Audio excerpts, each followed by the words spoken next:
Hello and welcome to Crypt the Ruby Dragon. I am Brennan Lee Mulligan Squire. It's Friday. Before we begin, we want to give a big shout out to 2 Minute Tabletop for the map assets, and thanks to Epidemic Sound for the music and ambiance. We'll be using Foundry Virtual Tabletop. We are playing Dungeons and Dragons. The cast and I won't be in chat during the game, but we'll stop by at the break. If you miss an episode, I'll be putting together summaries in the full VOD on YouTube soon, once we port over the series to the new YouTube channel. I'll be putting together clip videos for those who can't make the whole show, but want to enjoy just a teeny bit of this magical elixir that we have. Without further ado, this is Crypt of the Ruby Dragon.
And welcome back. Last episode, our adventurers arrived at the Forever Festival in the Hilltop District of Citadel. Nim split off with an old friend named Palmer, the elven proprietor of the menagerie. Dusk walked the grounds and found it to be consecrated, a holy place for someone or something. There were also fae about. Quickly, the party realized that not everything was normal. They began seeing things that weren't there. They began talking to people who weren't there. They could do things as though they were in a dream. A talking tiger named Paita offered to help them find the exit to the dreamscape. For what it's worth, the tiger claimed to be a pirate ship captain. Paita had pointed them over to an entrance of some kind, but the illusionary tiger did not follow them. The party entered an underground temple with a draconic shrine. Later, Alvin broke a hall of mirrors with a great shout, and everyone woke up in a web built by a phase spider about to make short work of them. Everyone managed to escape, including the spider and 2 near comatose citizens of Citadel. Back on the material plane now, the temple was housed with some cultists who became the subject of an impromptu interrogation. They learned that they served someone called the Dream Eater, and they feared its vengeance if they cooperated with the party. They were released soon after, back into the festival outside. The key to finding the secret they were charged to protect was in the hands of Paita, allegedly confined within the area. And you all have entered the barracks of the, let's call this a temple area for now, right? And we are deciding if we are going to short or long rest. Ain't that the question? What's everybody doing?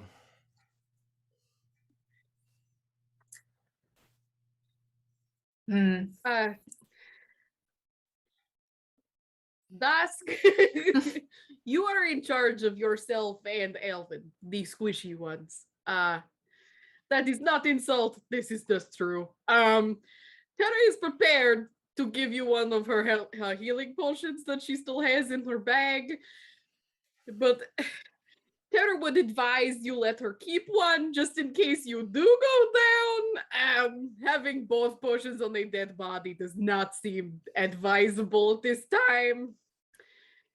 Elvin and I would be okay with short rest, but if you need one, like a long rest, I think we could make that work. I think just a quick rest is gonna be a little safer for us, although I am almost out of spells, but I will take you up on that potion. Thank you kindly. Absolutely. Tara, with a shaky hand, hands it over to Dusk. Dusk definitely puts their hand over Tara's hand for just like a moment too long, and then takes it.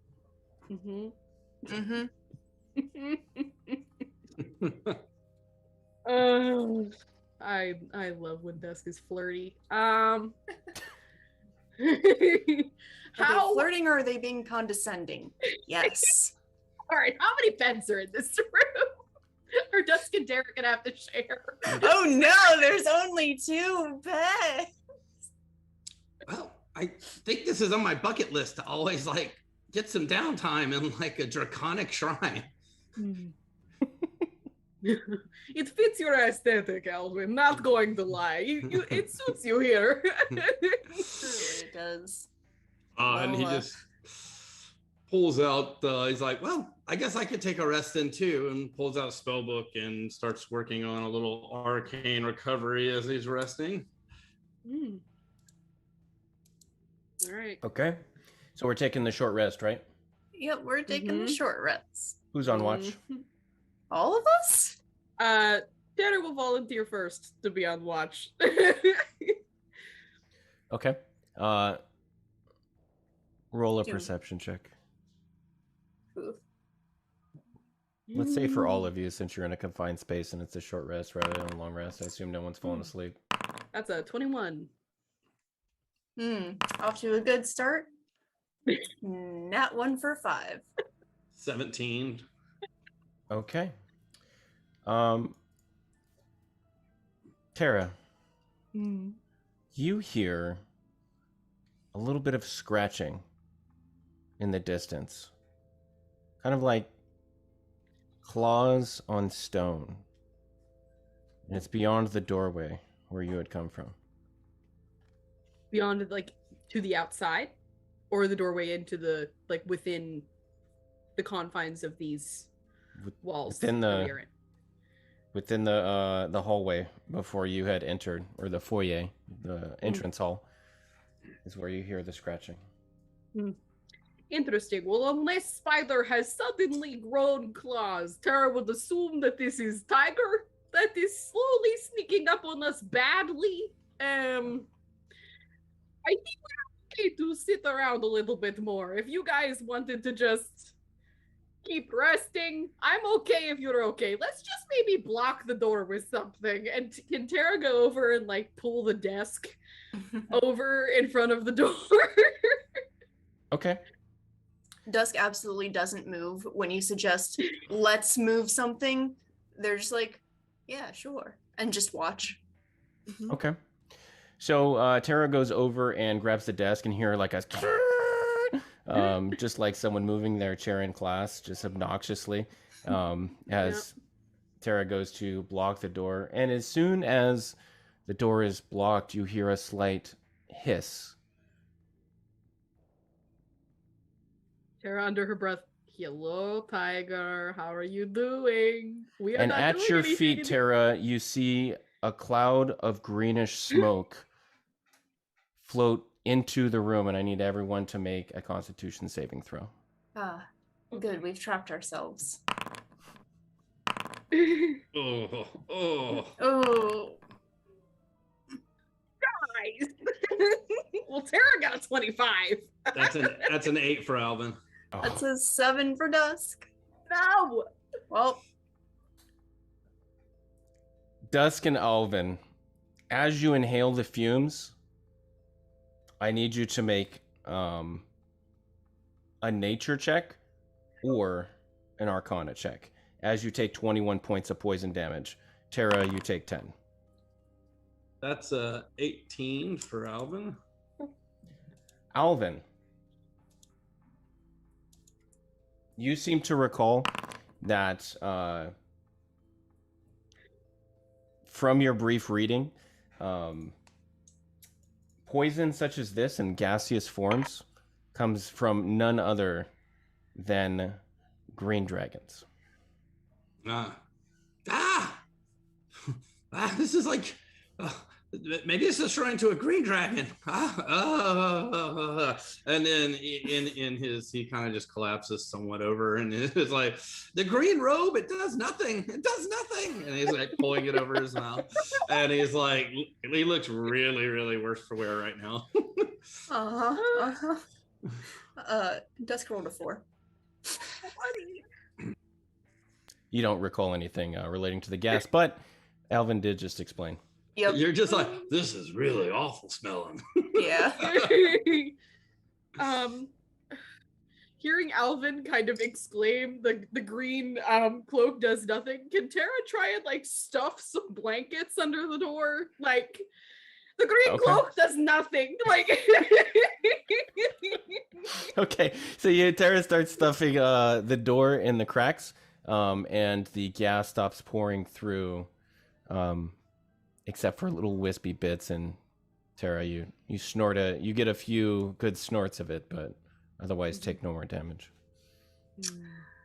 How big does this thing sound? Does it sound like a... And how big is the hall outside? Just curious, asking for a friend.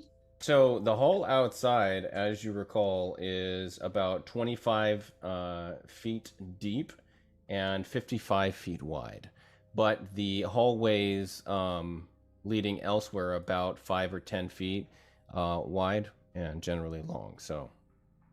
Okay. And how big does this thing outside sound? With a... What'd you roll on perception? Mm-hmm. Dusk wouldn't know. Dusk wouldn't know. Okay. Very difficult to make out. You haven't heard any overt footfalls or anything like that, though. Oh, cool. So, you can go ahead and hit your long rest buttons. You're not bothered for the rest of the hour. Long rest? Your short rest buttons. Oh, as I was. For short rest we should have just hit the long rest button and not said anything. I am sorry, folks. You can use your hit dice if you need them. Oops. I do, thank you.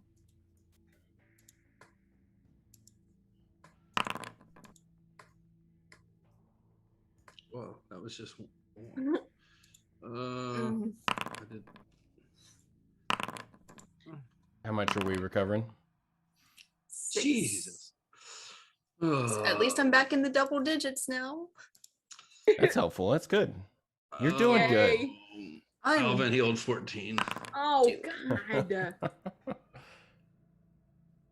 Oh, well, yeah, Alvin had 2 natural ones in his recovery time. Oh, God. Buddy! Oh, No. hate to see it. God, Hate we to are see rolling so well. Even I only had, I was not missing that many hit points, and I only have 40 out of 42 right now, too. So, like, and I used 2 d10s. that smells like cousin Randolph's like gem locker. It's still horrible. Dusk is just gonna also go ahead and take that potion while we're waiting, since they're... I'm sorry to use it already, but... Do what you gotta do. I mean... I'd rather use it now than take 10 points of damage and be down, so... Yeah. Wow. All right, what are we doing? Tara will slowly turn around. Long rest? He's feeling this is not Tiger. This is probably slightly more dangerous than Pirate Cat. Anybody else speak Draconic? Nope. Are you going? If it's a green dragon, I guess I can go out and talk to it. Alvin, do you listen to yourself for a quick moment? In this robe, I might look like a little green baby dragon. This thing just took the majority of your squishy person hit points, and you are going to go make nice with it? This sounds like good plan to you. Mr. Green Cloak does nothing. Okay, well... Well, we're barricaded in here. We got to go somewhere. I can talk to it through the door. Then I would suggest you get up on desk. Have vantage point. If there is more smoke that comes under the door, you are not hit first. There is a desk to block it. By all means, that is okay. Well, what do you think, Dusk? Dusk has since laid down on one of the beds and is just like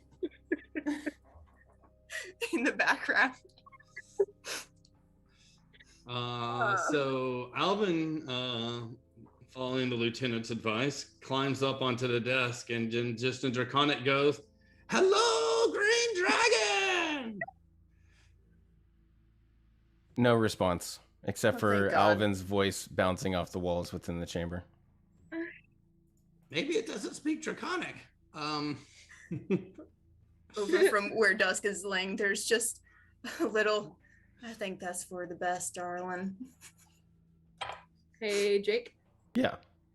I know we've never discussed my dragon having any kind of utility, but can Tara have Penn go and just, duck his little dragon nose, trying not to lose his little tiny dragon spectacles under the door and just see if there's a dragon in sight and then come back? Yeah, it can do that if you'd like it to. Post-it. You can do that if you'd like it to. What are you looking at me like that for? Yeah, I don't know. I feel like you're about to my dragon. Like, what are you? Oh, are we still hearing the claws or any noise at all other after Alvin's very, very convincing "Hello there"? No, you're Announcer not. voice. All right, Pen, Tara needs you to do her a favor, okay? I am going to slip this little blanket and I have smooshed under the door a little bit to the left. Can you just poke your nose out real quick, do a quick right-left like you were crossing the street, and then come back in and write either yes or no to the dragon on the post-it that I will have in my hand. Can you do that? Pen kind of crawls out of the little packet that Tara has on her waist, yawns, and drops down to the floor and does little teeny tiny steps.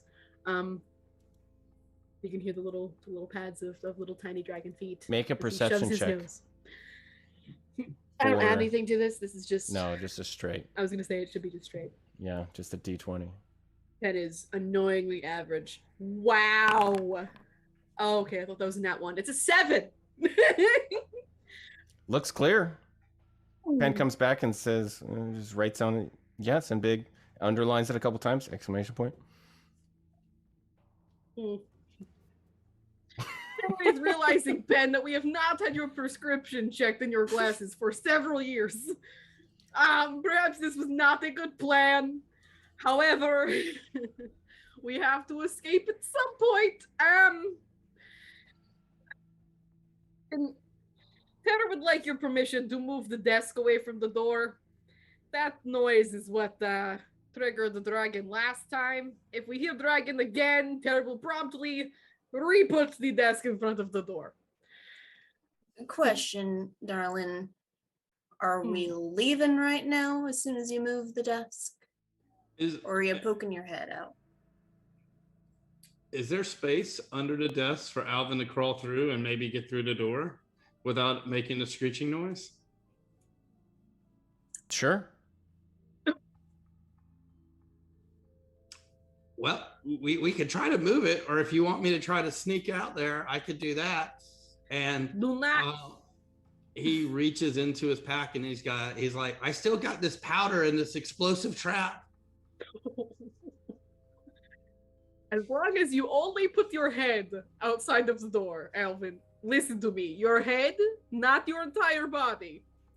I do not want to lose you. You are this big, okay?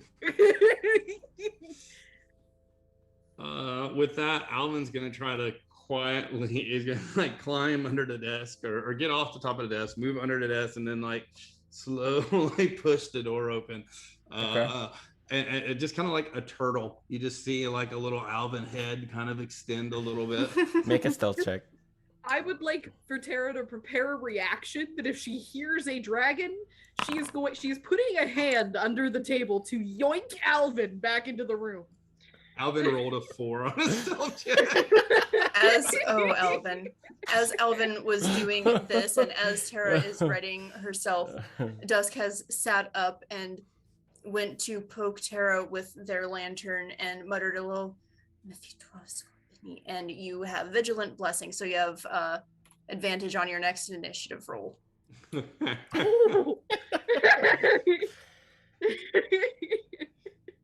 All right. So as you open the door and poke your head out, Alvin, you at first it's very quiet, and then the door hits some sort of rock that's in the way, and then you just start to hear like a and then the door stops moving just as you get your head outside the door, and you look up slowly, and you can see 2 bronze claws attached to greenish hands gripping the door, and the snout of a moderately sized green lizard with wings. I think Staring it's down at you. here. And we're gonna roll initiative. I was gonna say, you see the green dragon sitting crisscross applesauce right outside the door. Oh. Oh. Oh, well, folks, this might be it for us. Oh my god! Don't... Okay, so what did hold on. I accidentally unclicked you. What did Tara roll? 20. 20? Okay. That's good. What did Dusk roll? 21. Wow. Wow, that's real good. What did Alvin roll? Yeah, It's let the really cleric go big. first. Alvin rolled a 7. He was like, Okay. oh no. All right. Okay. All right. So, Is it an action to like yank his feet back? okay. So, Dusk, you can see the claws gripping the side of the door. There's very obviously a lizard creature holding the door. What are you doing? Great question. Combat's begun. This is your turn. Yes. Sighing, first of all. Second of all, so I can see the creature? You can see the claws of the creature. Oh. Okay.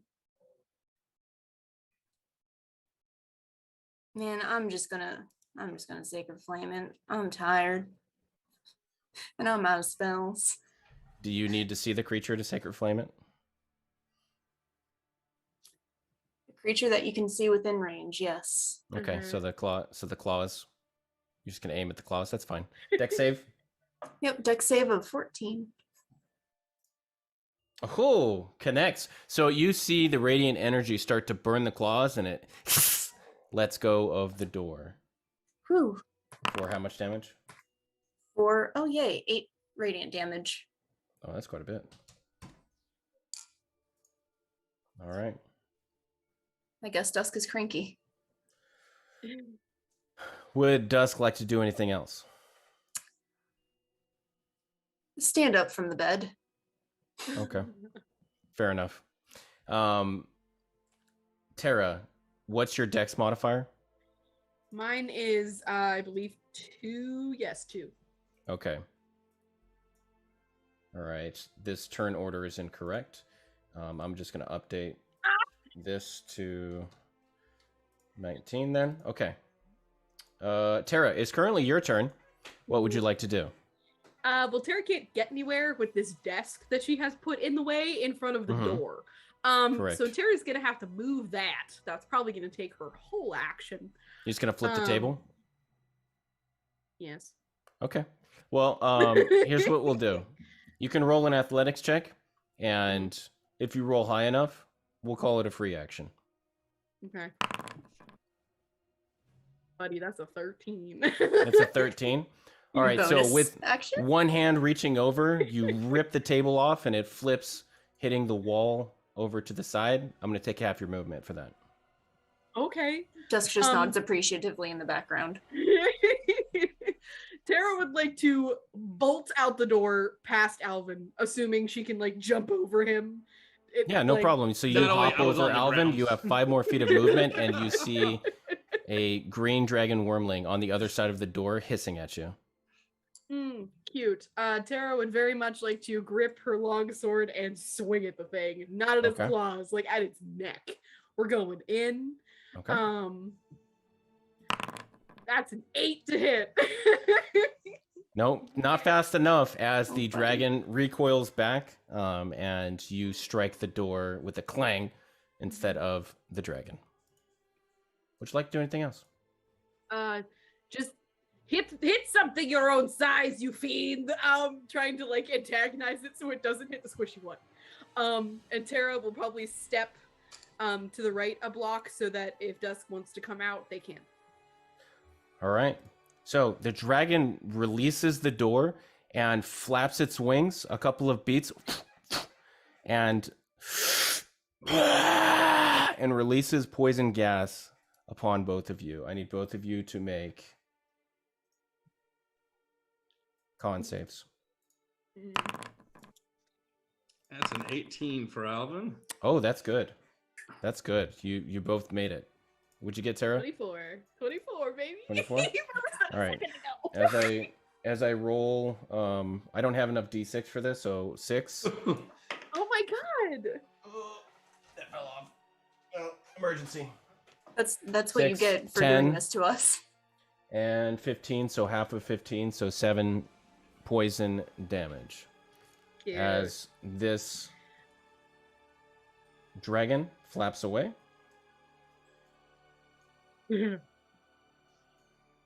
Oh, how it flaps away. Alvin, it is currently Is your there turn. no opportunity attack on a flat since it was on the ground? Well, it was on the ground, right? Yeah, you can, if you'd like, use your opportunity attacks. Yes. Okay, go for it. Use a cantrip as an opportunity attack. Yes. All right. Get it, Alvin. Get it. Get it. I'm just gonna look up and like looking from up the ground and just being like, wow. And that is an 18 to hit. Just hits. And that's 7 fire damage. Okay. And what did you roll, Tara? 21. Okay. So as it begins to, how much damage? 14. Okay. As it begins to flap away with the combined efforts of Tara sticking the sword into the dragon and Alvin dousing it in fire, it screeches and then falls to the ground and twitches a few times before dying. God, me too, buddy. Ah. Dusk tentatively pokes their head out. Y'all all right?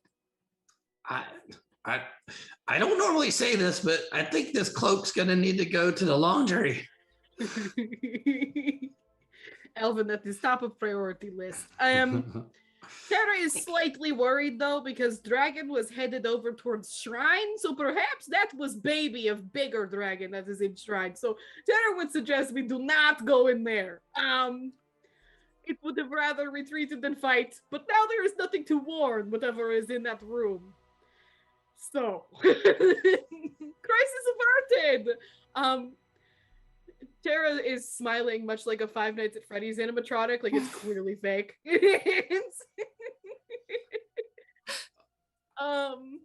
Alvin's gonna go ahead.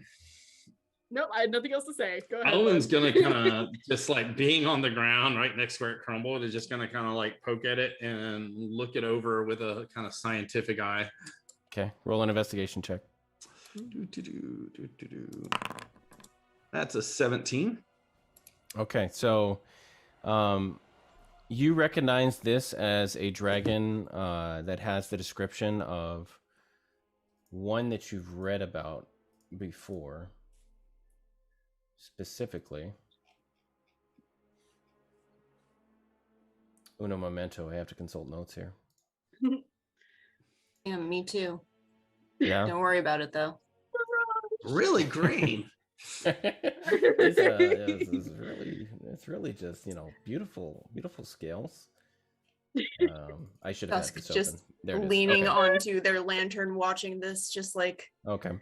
So you would recognize this, and it just occurs to you, and you're starting to put the pieces together, Alvin, that this resembles the descriptions given to a Lao bead from the text and your research that you've done, otherwise known as the Dream Eater. The dragon itself is known like this looks like a Dream Eater. Yes, those those that look like this fit the description of the Dream Eater. Yeah.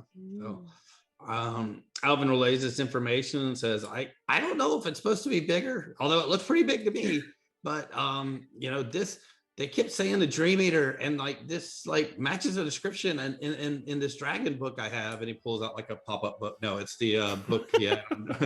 It pops up and it's like a baby wizard's guide to dragons. No, he pulls open and basically describes that.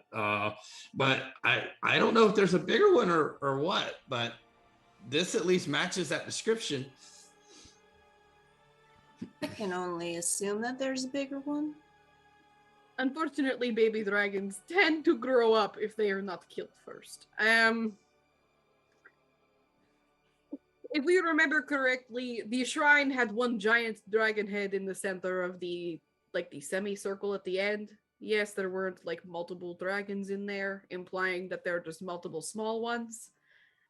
There was one big one. Yes, this is what you guys remember these two. As far as I remember, my head is full of that poison, so I'm just kind of hazy right now. Yeah, there was some kind of reptilian statue of a half dragon, and on either side a statue of a gargoyle dragon heads. Something, if I can read my hand, please. Yes. Yes, Elvin, I trust your memory more than I trust my own. That sounds correct. Are either of you in a position to attack a larger one of these? Oh, absolutely not, dear. I can attack it, but I probably won't survive. Wonderful. Tanner does not wish to be a one-man team. This is not good for getting back to Captain. Captain would be very disappointed. Glad to see you care. That is all Tanner does, Dusk. What are you talking about? By show of hands. Do we think the thing at the back of the mirrored hallway perhaps could be guarded by one of the small ones or one of the big ones? If it is the latter, Tanner would suggest we leave it be. I think we should talk to what might be our friend first. And I use that term very loosely. Because maybe he can provide us a little bit more information before we blindly go into somewhere where that might have a big dragon in it. Well, they did ask for our help. Maybe it could be an ally. Exactly. Or a friend of convenience. There's lots of those here, it seems like. Instead of an acquaintance, it is an acquaintance? No, that was bad. Ignore me. Can Tara start walking towards where the tiger, the voice is? The shrine? Yes. Okay. All right. Just so slowly. You all are going to make your way over to the hallway, and before you see the familiar spinning blade in the way of the hallway. And it's currently not spinning. When we ducked under it before, it didn't like, right? It just stayed where it was and spun around. That's right. When you're in the dreamscape, it only spun at one level. Cool. Dusk is going to take their lantern and poke the ground. before this thing. I think it was And- like a pressure plate, it seemed like, from Right. our So green. as Dusk uses their lantern like a 10-foot pole and pushes the pressure plate in front of the spinning blade, it goes and it spins for about 5 seconds before stopping and creaking to a halt as though it has rusty gears in it. It's about waist high is where it's going to cut. How heavy is that dragon? We could make dragon puree and throw it in and see if the bones will like clog it. Say no You know, more, Alvin. I think bones would be a great ingredient to get, so I'm all for this. Tara's headed over to like the heroically like a knight picking up a princess after a big fight, like in both arms, and then just deposits that motherfucker right on that pressure plate. Not even a second thought. Wait, I might want to see if there's poison inside. Okay, so Tara shoulder carries this human-sized Dusk wormling steps away. over to the saw essentially, and afterwards the entire hallway is covered in gore, and Tara looks red now instead of green. Oh my god. Dusk pokes their head back out, goes over and starts to collect bits and pieces of bone and scale and whatever else might have survived. Roll an investigation check.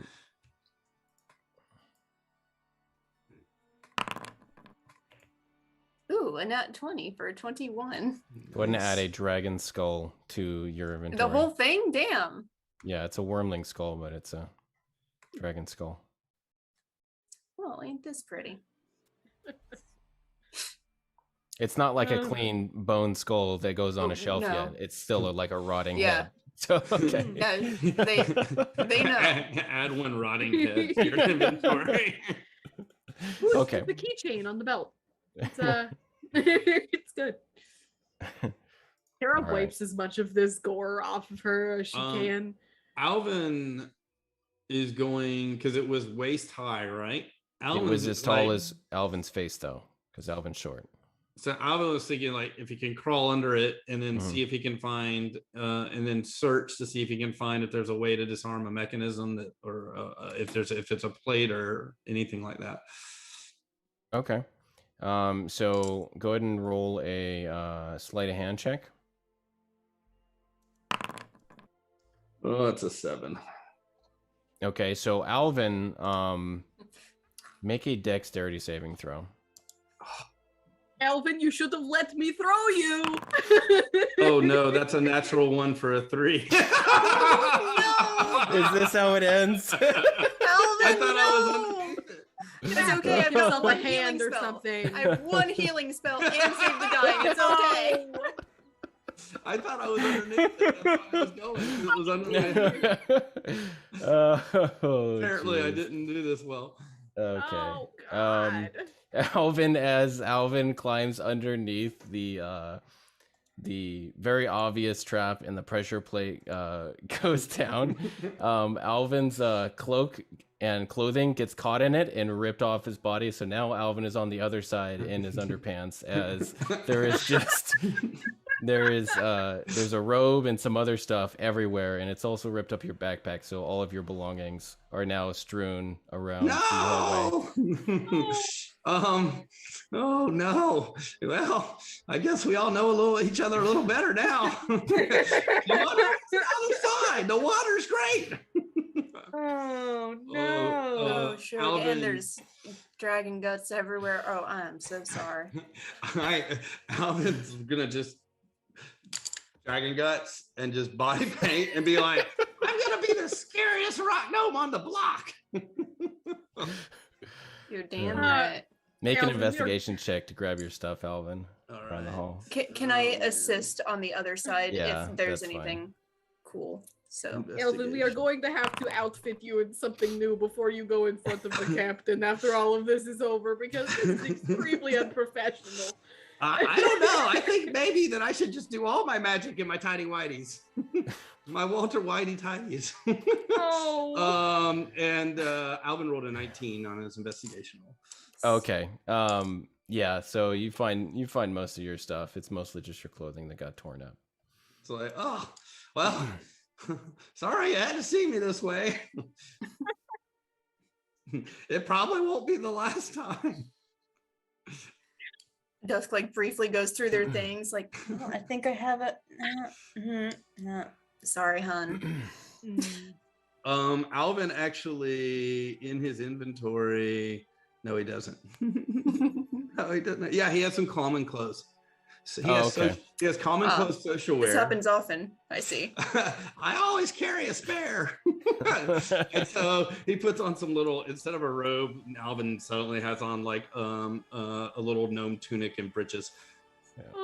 So it's like a little like beige breeches and a white tunic that's kind of V-necked and open chest with like a leather thong to tie up, but it's kind of open because he's like, I could be like Tara now.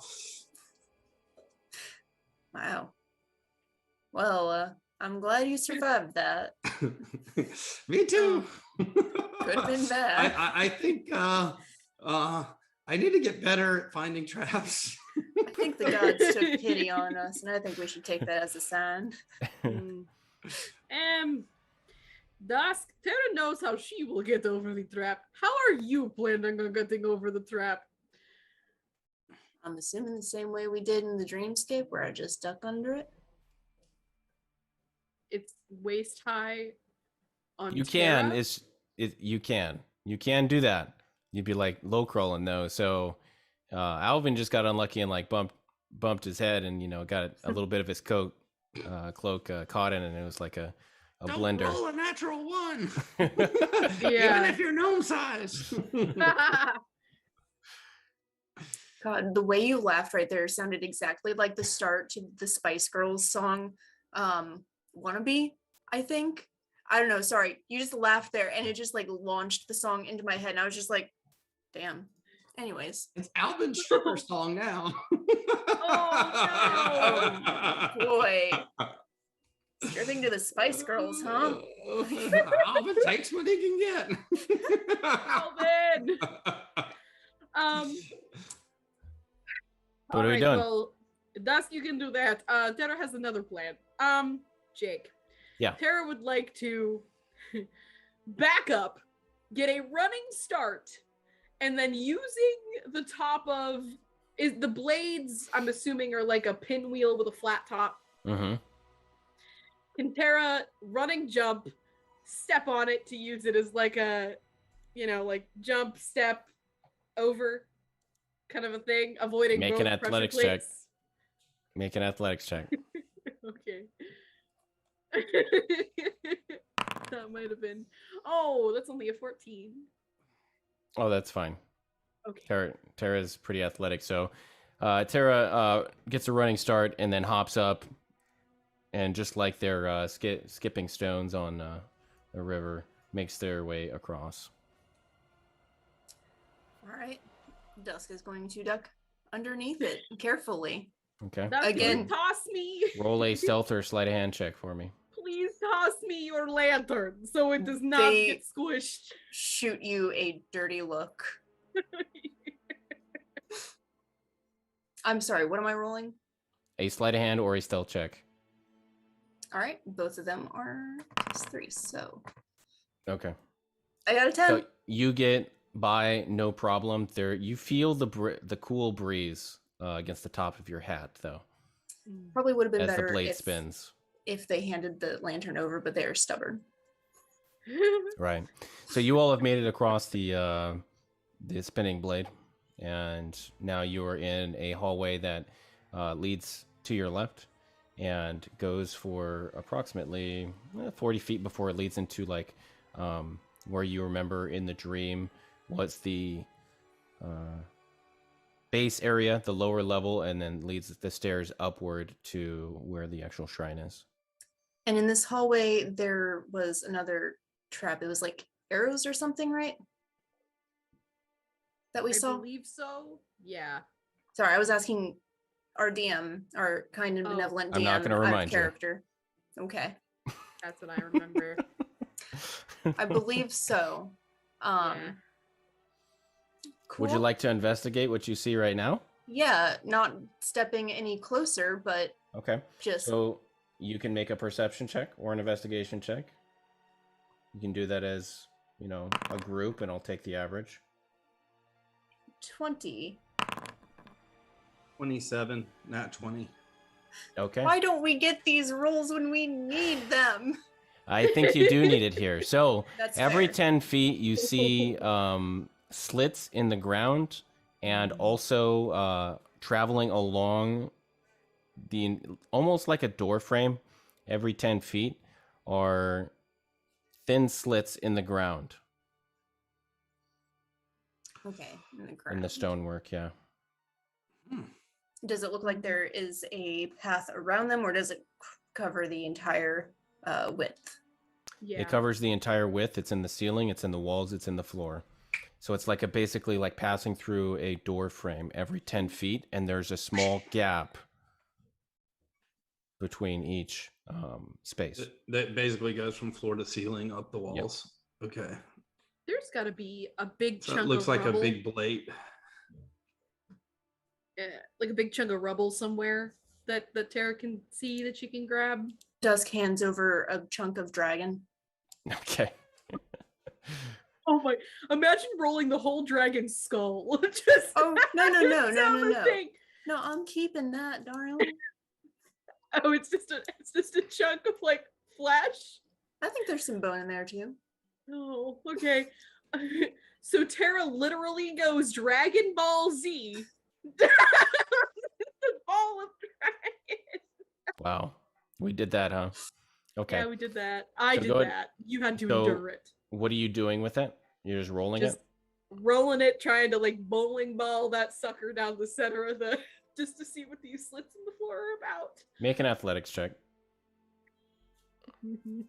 Tara does the classic like 3-step putting your Mhm. hand back and then release, trying to aim at the arrow in the middle of the bowling alley.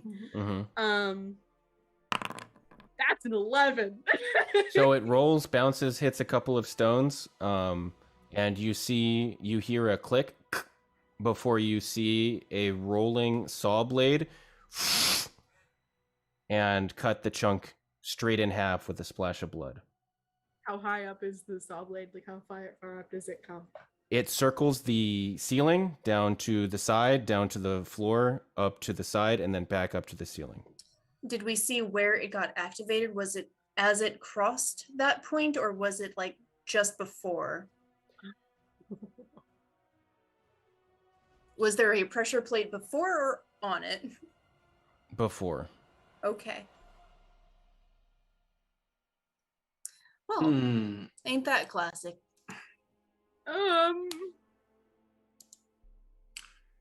Hey, so does this look like a mechanical device?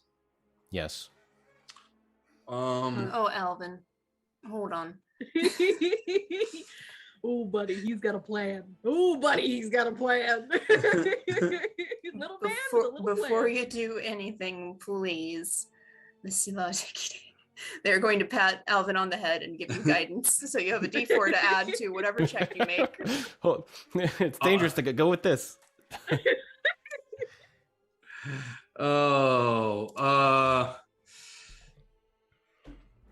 Alvin wants to, seeing where the pressure plate or whatever triggered it is, to kind of move slowly, quietly up to it to try to avoid seeing it. Yeah.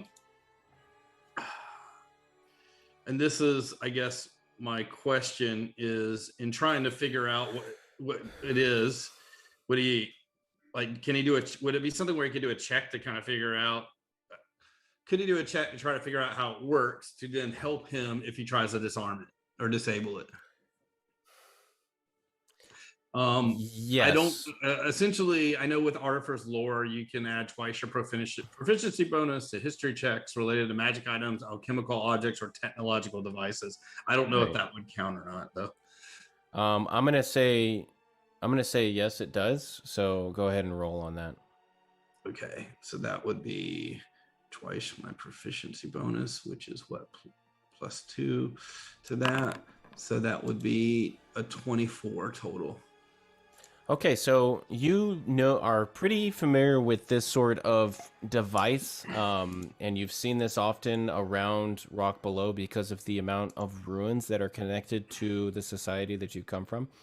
And a lot of these pressure plates are drilled into the ground and then connected with basic mechanics with cogs involved, where once you press the plate, it'll basically act like a string or a lever that releases something, and then the natural momentum will release whatever the trap is and bring it back. And that's how normally that they are designed.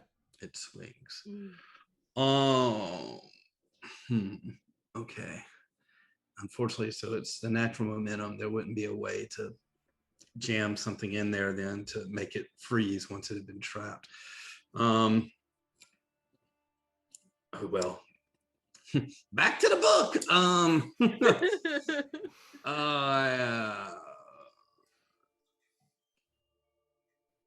Does Alvin relay this to the party? Yes. Alvin's like, okay, it's an actual like cog device. And there's how many of these slits along the way? Okay. 3. Would Alvin be able to potentially try to disable it without putting himself, without like, he likes magic and they're at the circus, but doesn't really want to do the sawed in half trick if possible?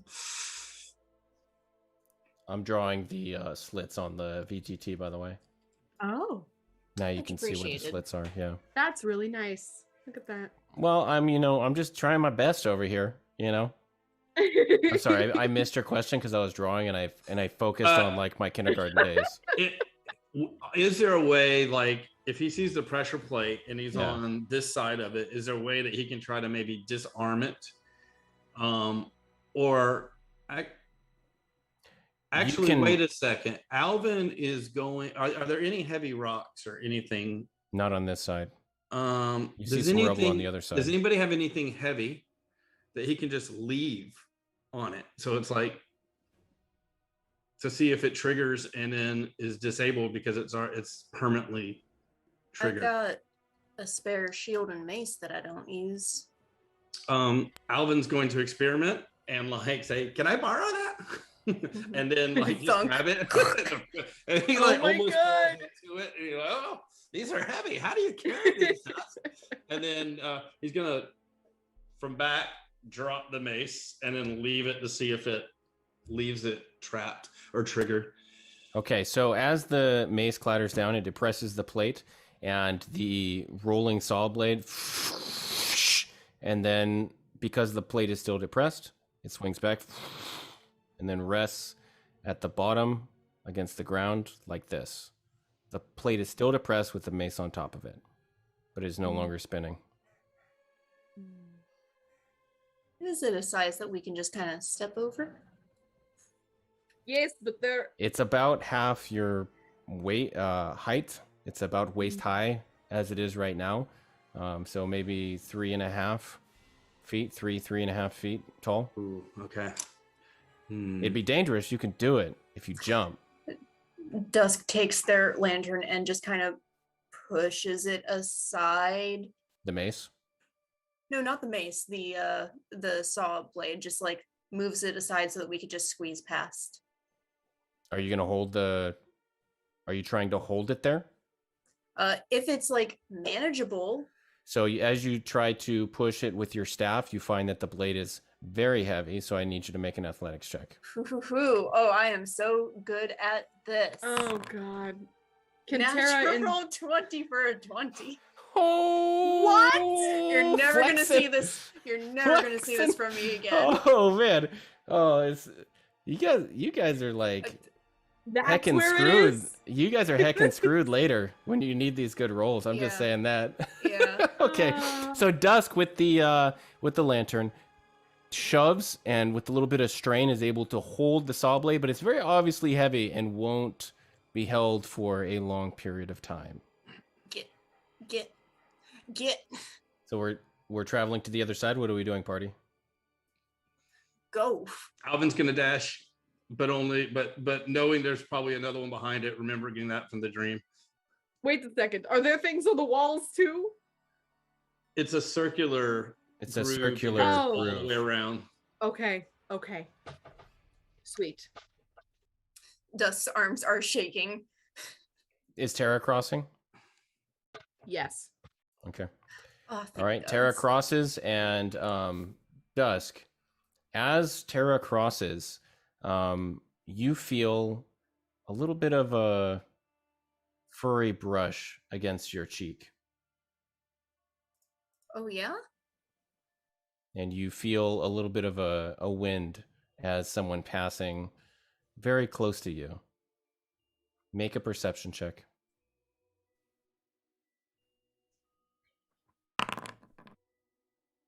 Mm, 8.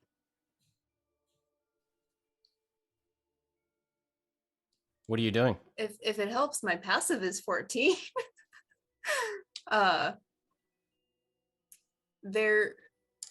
So it's making its way back behind us. You felt way it we against came? your cheek. Okay. They're just gonna pause for a second and then just make their way to the other side to join their teammates so that they can stop straining their arms and think for a second. Who's moving? Are you going to bump Tara out of the way or Alvin out of the way, or are you going to Oh get shit, past that's them? right. You guys Well, are in pretty tight quarters here. We would be able to be on the pressure plate without being in the way of the saw, right? Yes. Well, I'm not going to push anybody there. That's going to be mean. Alvin will move up. Okay. So as soon as Alvin steps up, the pressure plate sinks, and the saw blade swings around and locks in the top position once again. That's what's Alvin's happening. like, let me try something. What's the blade made of? It looks like steel. Oh, crap. Okay. You were going to stone to something, weren't you? I was going to try to metal the wood. Oh, no. Yeah. So as you all step into this little narrow space next to this pressure plate and this groove once again, Tara, you feel a little bit of heat directly above you. Tara looks up. Dusk is Nothing's also there. looking around. Nothing is there that you see anyway. Not wasting my spell on this. I'm not wasting a second level spell on this. You can't make me, Jake. What are we doing? Tara would like to kind of take her sword and like sweep the ceiling. So as you sweep the ceiling, you come back Slowly. with a few cobwebs, and then as you get your sword about to the 2 or 3 o'clock position, I guess okay, you're a Gen Z, aren't you? So as you get Wait. your sword to about like that position, That means you see apparate and appear above you your friend the phase spider staring down at you. So I need you all to roll initiative. oh no. I'm Oh, man. Oh, so sorry. no, that's all right. I've got an idea. Oh. It's on the ceiling, right? It's on the ceiling, correct? Ah, no. Just hope the spider rolled really, really bad. All right. So what did Dusk roll? 20. Nice. Okay. And Yeah, what did I love when the cleric goes first. and what did Tara roll? 8. And what did Alvin roll? 105. I mean 5. Ah! Okay, Tusk. Progressively worse. Currently your turn. The mace is still holding the saw blade with the depressed pressure plate behind you in the locked position up to waist height. The saw blade in front of you, further down the hall, is already reset. And the pressure plate is no longer being stepped on by Alvin. Okay, that was my question. Right. They are going to try and specifically aim their sacred flame towards its butt to try and kind of corral it towards the still working saw blade. Can I get a dexterity saving throw? Yes. DC 14. I made the spider smaller in the VTT because it was taking up too much space and I couldn't see anything. It is not actually smaller. It didn't shrink. Fall right on me. The face spider makes the dexterity saving throw. Okay. Does it at skitters least, around. does it seem spooked by it at least? Does it want to scurry off? It skittered a towards- little bit with its little eight legs, but that's it. That's the best you get. All right. You know what? I'll take whatever the fuck I can get right now. Okay. That's their turn. Okay. All right. So the spider is going to skitter down and reach over to bite Terra for a 22 to hit. Jake, you don't even have to ask. Just hit me. And I need you to make a Constitution saving throw. Okay. Well, it's been nice knowing everybody. That's an 11. Oh, you made it. That's great. Wow. Yeah. Wow. Yeah. Low Constitution DCs from both the Dragon Wormling and the Face Spider. So good job. All right. I'm Nice. still rolling damage though. Okay. So 7 piercing damage and 7 poison damage as the fangs sneak. They pierce your skin and then you feel it course through your veins and it burns you. And you are... Nope. None of that happens because you did not go down to 0. Tara would very much like to parry one of those and take somewhat less damage, hopefully. You can parry the piercing damage for 7 total if you'd like. Okay. So that's... I don't take 5 of that. That's okay. Okay. All right. After the spider bites you, it vanishes. Of course it does, that stupid motherfucker. Tara, it is currently your turn. What would you like to do? The blade in front of us isn't moving. Correct. It is currently in the ceiling. Reset. All right. To make it across the gap, you're going to have to make like a dexterity saving throw to make sure you don't hit the pressure plate.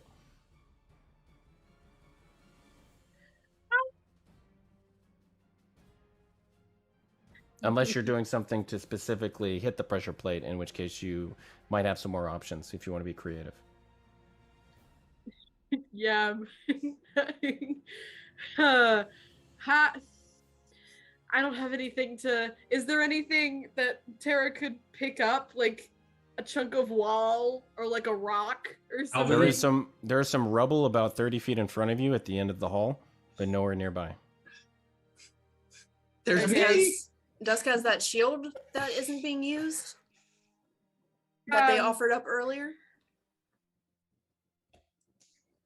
That's great. Tara's just going to hold an action until Dusk's turn. Or was it a free action to ask Dusk for the shield? Yeah, that'd be a free action if you want to hand it off. Okay. Here you go, darling. Tara just... Thank you. Can Dusk hand Tara the shield right now? Oh. Or would that have to wait till their turn? From Dusk to Tara? Asking. No. No, it has to be so. during their turn, yeah. Okay.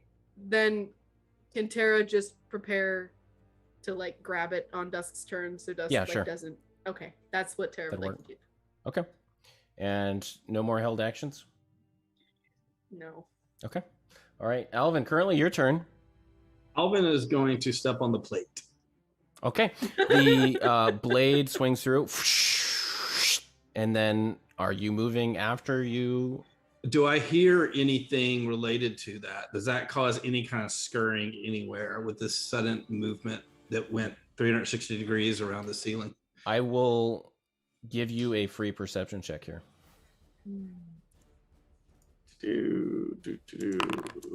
That's a 13. So you heard some scurrying overhead as it moved further down the hall toward the shrine. I am going to relay that I think it moved further down the hall towards the shrine, and with that, move back to let it slide back into place, and then blindly just like, I don't know if this will work, but he just fuego and shoots towards the ceiling further down. So I don't know if that's like a attack with disadvantage or what. Sure, go ahead and roll. With this, crap, that's a 9. So your fire connects with the ceiling and scorches it, but it doesn't connect with anything that you are aware of. I at least heard it move further down, I think. And that'll end Alvin's turn. Dusk, currently your turn. What are you doing? Handing the shield over, is that a bonus action? Free action? We'll call it a free action. Okay, cool. And then they are going to hold another sacred flame, or reliable, until they see the phase spider. Okay. All right. But so, you see, appearing directly in front of Tara, clinging to the right side of the hallway, the spider appears and lunges at Tara. And you can use your held action if you'd like. I would like. So I need a dexterity saving throw, please. Doesn't make it.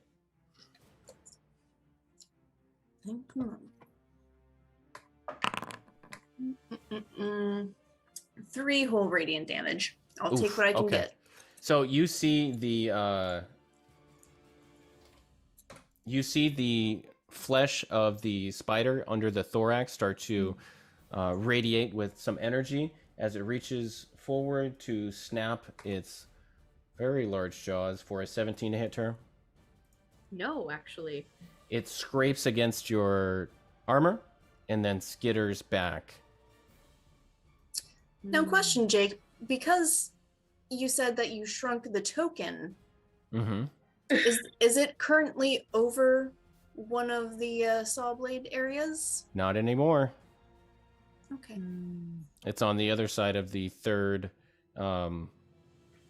divot. What did I call that? The hole in the wall. You called it a frame. slit. The slit around the entire The dive hallway. bar. It's all on the wall. Gotcha. Okay. All right. Tara, it's currently your turn. What would you like to do? So 2 out of the 3 pressure plates are currently activated, and there's only 1 left that's not. So the pressure plate directly next to you is not activated. It reset after Alvin moved. Oh. Okay. Well, can Tara step on it then? Yes. So as soon as Tara steps on it, and it resets at the top if Tara is going to release it. Yes. Okay. I think. This confuses me so much for some reason. So the blade swung down as you stepped on it, and it reset and clicked back into place at the very top because you've released the lever. So that's my... The lever releases it. Cool. Then Tara would like to step through and can Tara hit the spider like getting You'd like to step through after only stepping briefly on the plate? Oh, like Tara's like on the plate. Right? Or yes, is it like if you're trying to step through, you're going to release the plate as it as the blade moves. If you stand on the plate or you put something on the plate, the top will not hold it when it resets, and then it'll stop through momentum at the bottom, just like the first plate is currently. Okay. So when you keep weight on it, if you move, it's gonna release and slice. If you keep weight on it, I feel so stupid right now. No. I was picturing it totally differently in my head. Don't ask me how. Tara grabbed Dusk's shield last time, so if she leaves it on the pressure plate, she can step through. Supposedly. So are you gonna do it? If you leave it on the pressure plate, it's going to do what we did with the mace, and it is going to make it stay at the bottom. Okay, well, Tara's so confused right now. First of all, Tara's gonna second wind real quick to regain some HP because that's Okay. only a bonus action. Okay. That's 8. Can Tara Cool. just like shoot a crossbow bolt at this thing because she doesn't trust herself to not get sawed in half? Okay. Honest Yeah, to God, great. I don't know what I'm But roll for it. Let's do it.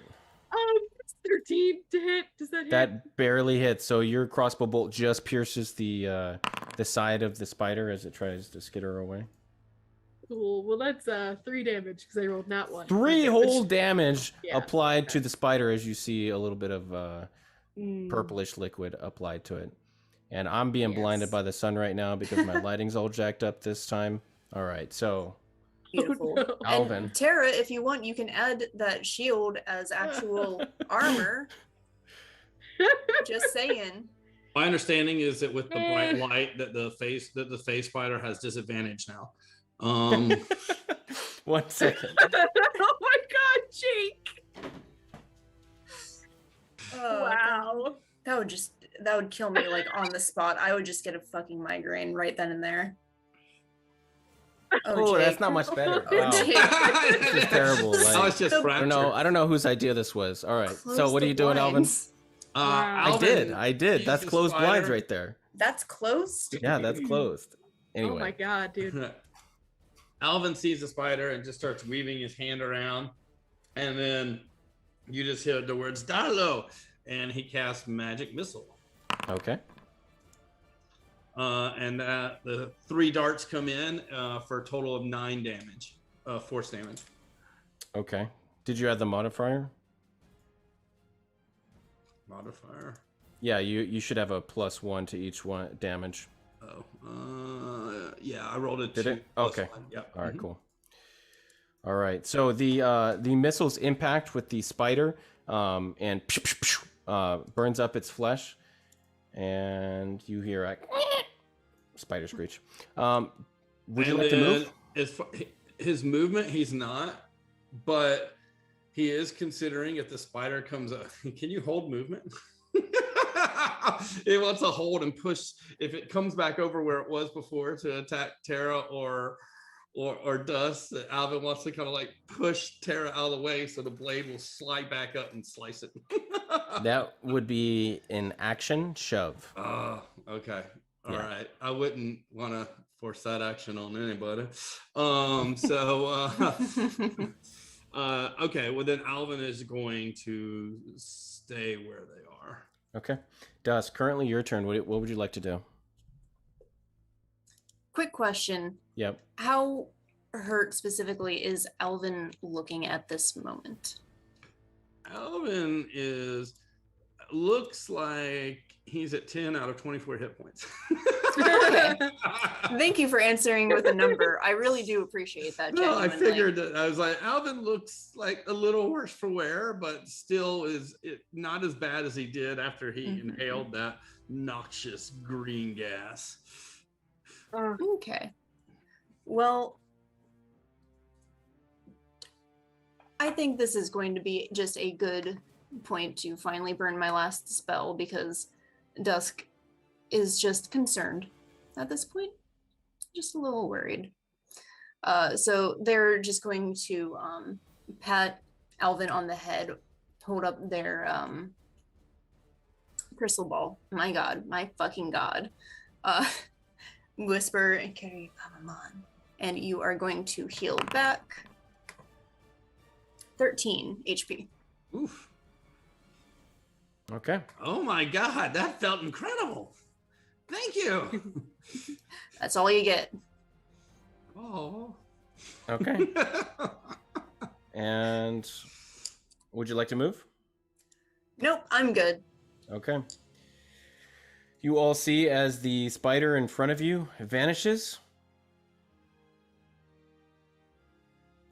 And behind you, Dusk. Of course it does. Of course. Nothing happens. That's cool.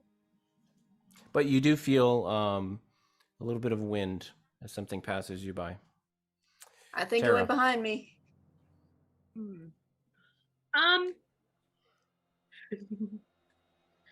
Okay.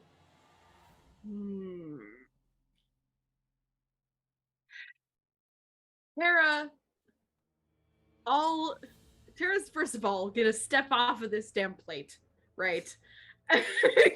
That she doesn't understand. She's gonna she has a reaction where she can brace if a creature moves into the space of her weapon. So it'd be effectively 5 feet of melee. She can attack it. So like that's what she's gonna do. If not, it'll just be a no. That's what she's gonna do. I take back the part 2 of that statement.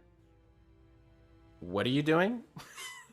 Tara is holding a very specific action that Okay. uses a thing of hers. That's all. Ignore Okay. me. I'm not on my Alvin. game tonight. Alvin.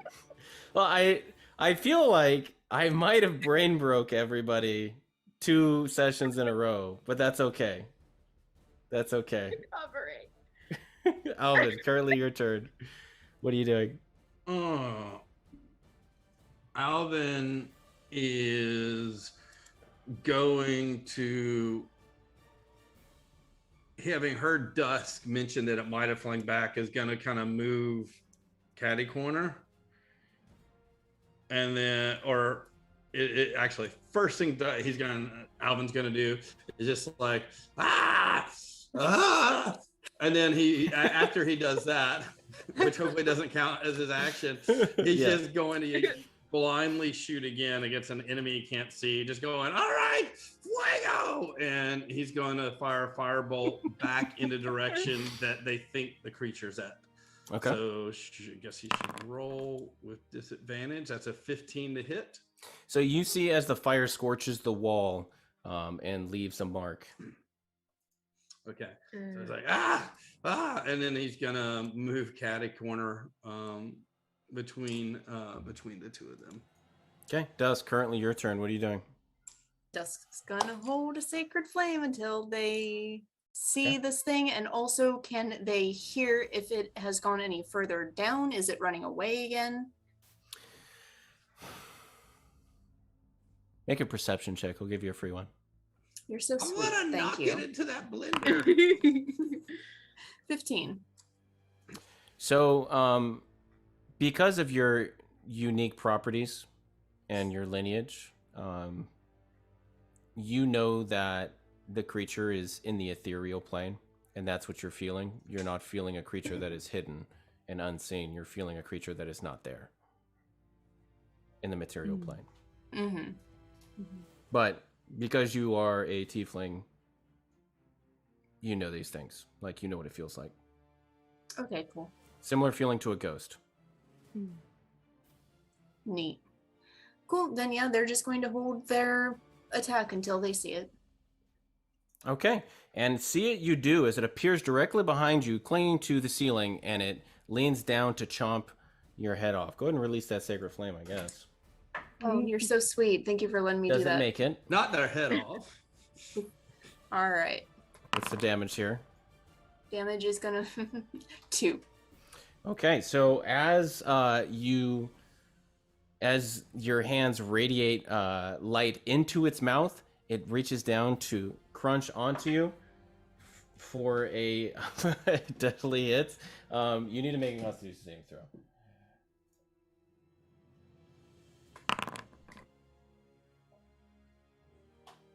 What'd you make? 9. Oh, buddy. Well, Dusk, as the No. spider fangs sink into you, you all see as the radiant light within the spider's mouth slowly dies out as the spider latches on to Dusk. And then Dusk, becomes incapacitated and is dragged down the hall limply. I'm just assuming they're unconscious. You are The unconscious. damage, yep. Cool. Hmm.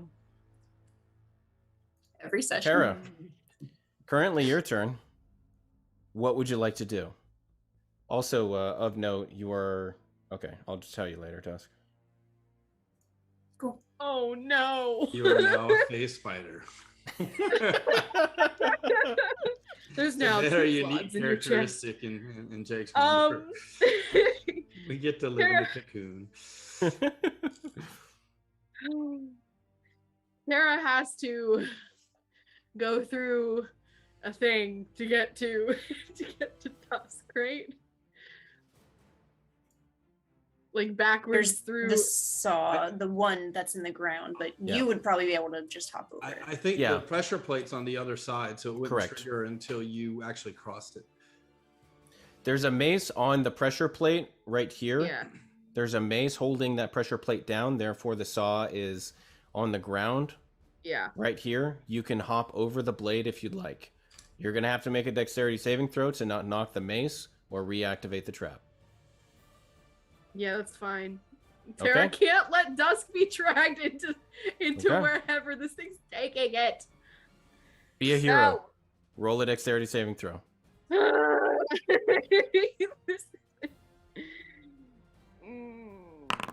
Oh my god, that's only a 9. That's only a 9. I know. Oh, we're rolling so good tonight. So, Tara, It's gonna you... run smack into a door. you make it over the saw blade, but you misjudge how high it is, and you scrape your belly and underneath along your hip along the way, and you take 6 slashing damage before you land on the other side. You have 20 more feet of movement. All right. Okay, can Tara run forward? This thing's within 20 feet of her. Yes. Can Tara safely slash at it without hitting Yes. Dusk? Yeah, it's a Okay. big spider. It's got dusk it's got dusk in its jaws, but you have a whole big old body, whole big old thorax. Okay. Smack that thorax. Smack that that like a thorax. drum. Right, consent first if you're gonna do that. All right, you attacking it, or what are we doing? Yes, Tara would like to smack Okay. that ass like a drum with the pointy side of her Consent sword. first, You just completely peeked out because you screeched. You just and no one heard what you said. No, we can't Oh, hear it's you. go- I think you blew out your mic. You Oh my blew out God. your mic. It's No, I like didn't. only, Yeah, there you are. only, Okay, we can hear you. only the dogs watching heard you. Can you hear me again? All right. Can you hear me What'd again? what'd you Okay. roll? Yeah. A nat 20. Okay. All right. Wonderful. Good job. Woof. Roll that damage. I'm just doubling dice. Yes. Okay. Yeah. I think it automatically Okay. rolls for you. I think. Oh. Okay. Yeah. You just click the roll damages button. What are you new at this? Oh. Sorry. Jeez. Sorry. Jeez. 14. What? I hate that. Is that what it is? Oh, you Yes. rolled a 10 and an 8, so I'm not gonna. Okay. So, how would you like to kill that spider?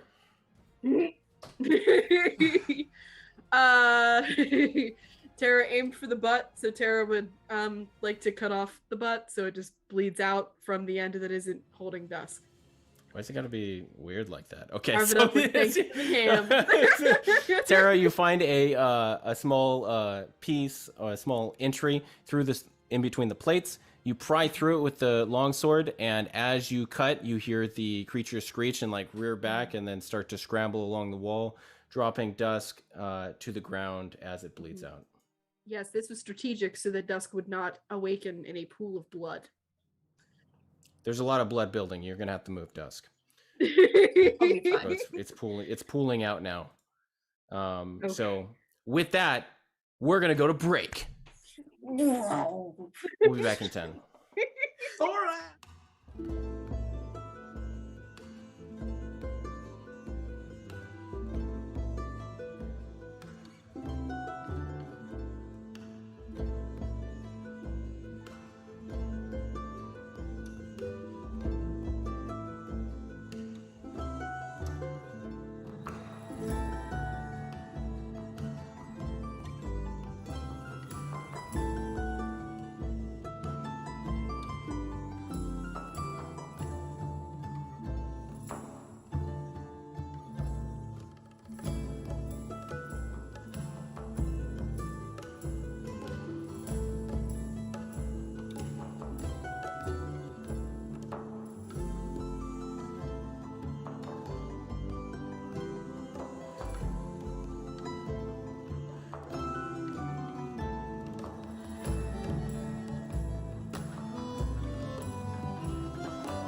And welcome back.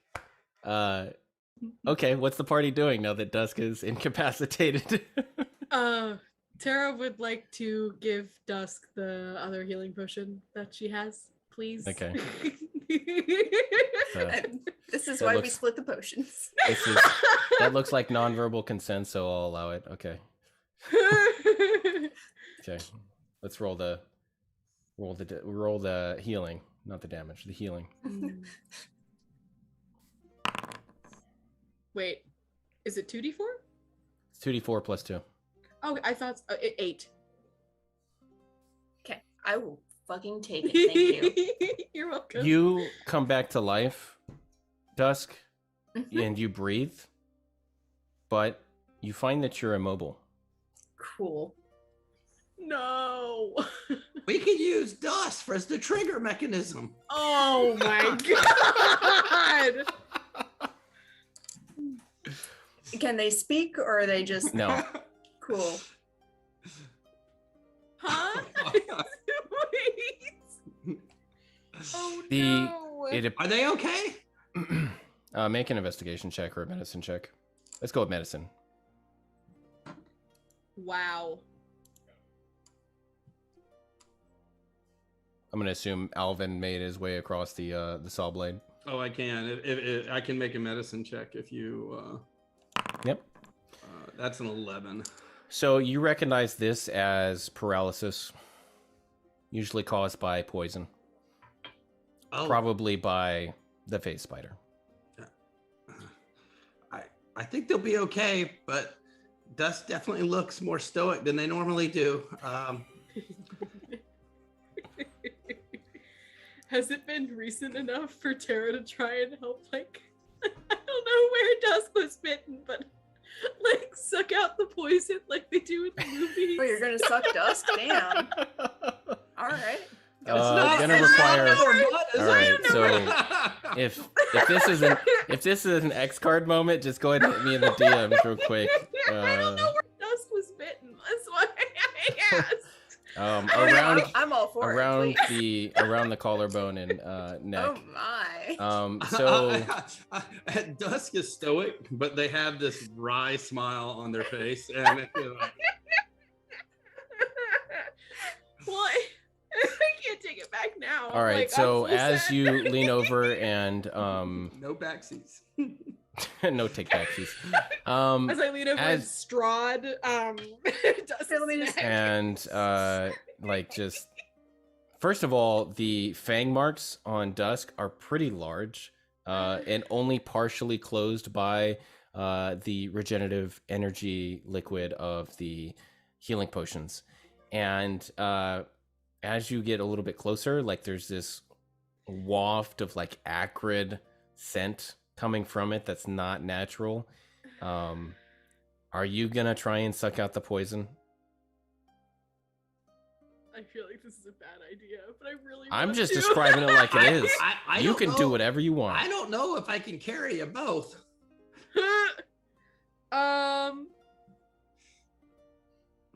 Alvin's been carrying the team this entire time. It's okay. I mean, what do we have to lose at this point? We have a whole probably other, how many combats to do? And I don't know if we have time for another rest right now. And Tara, yes or no? Are we Yes. sucking out the? Make a Are you sucking constitution. Dusk? Yes or no? Make a Constitution saving throw. Okay. Barrage. It's a 17. Okay. All right. Pretty So, good suck then. Bag. Dusk, you feel your strength return and your eyelids flutter, and you start to feel a tingling in your limbs. Next the- thing Tara was. And in this case, Tara, I'm going to give you the benefit of the doubt on the medicine check that you didn't do, and tell you that you probably don't want to keep that in your mouth for very long.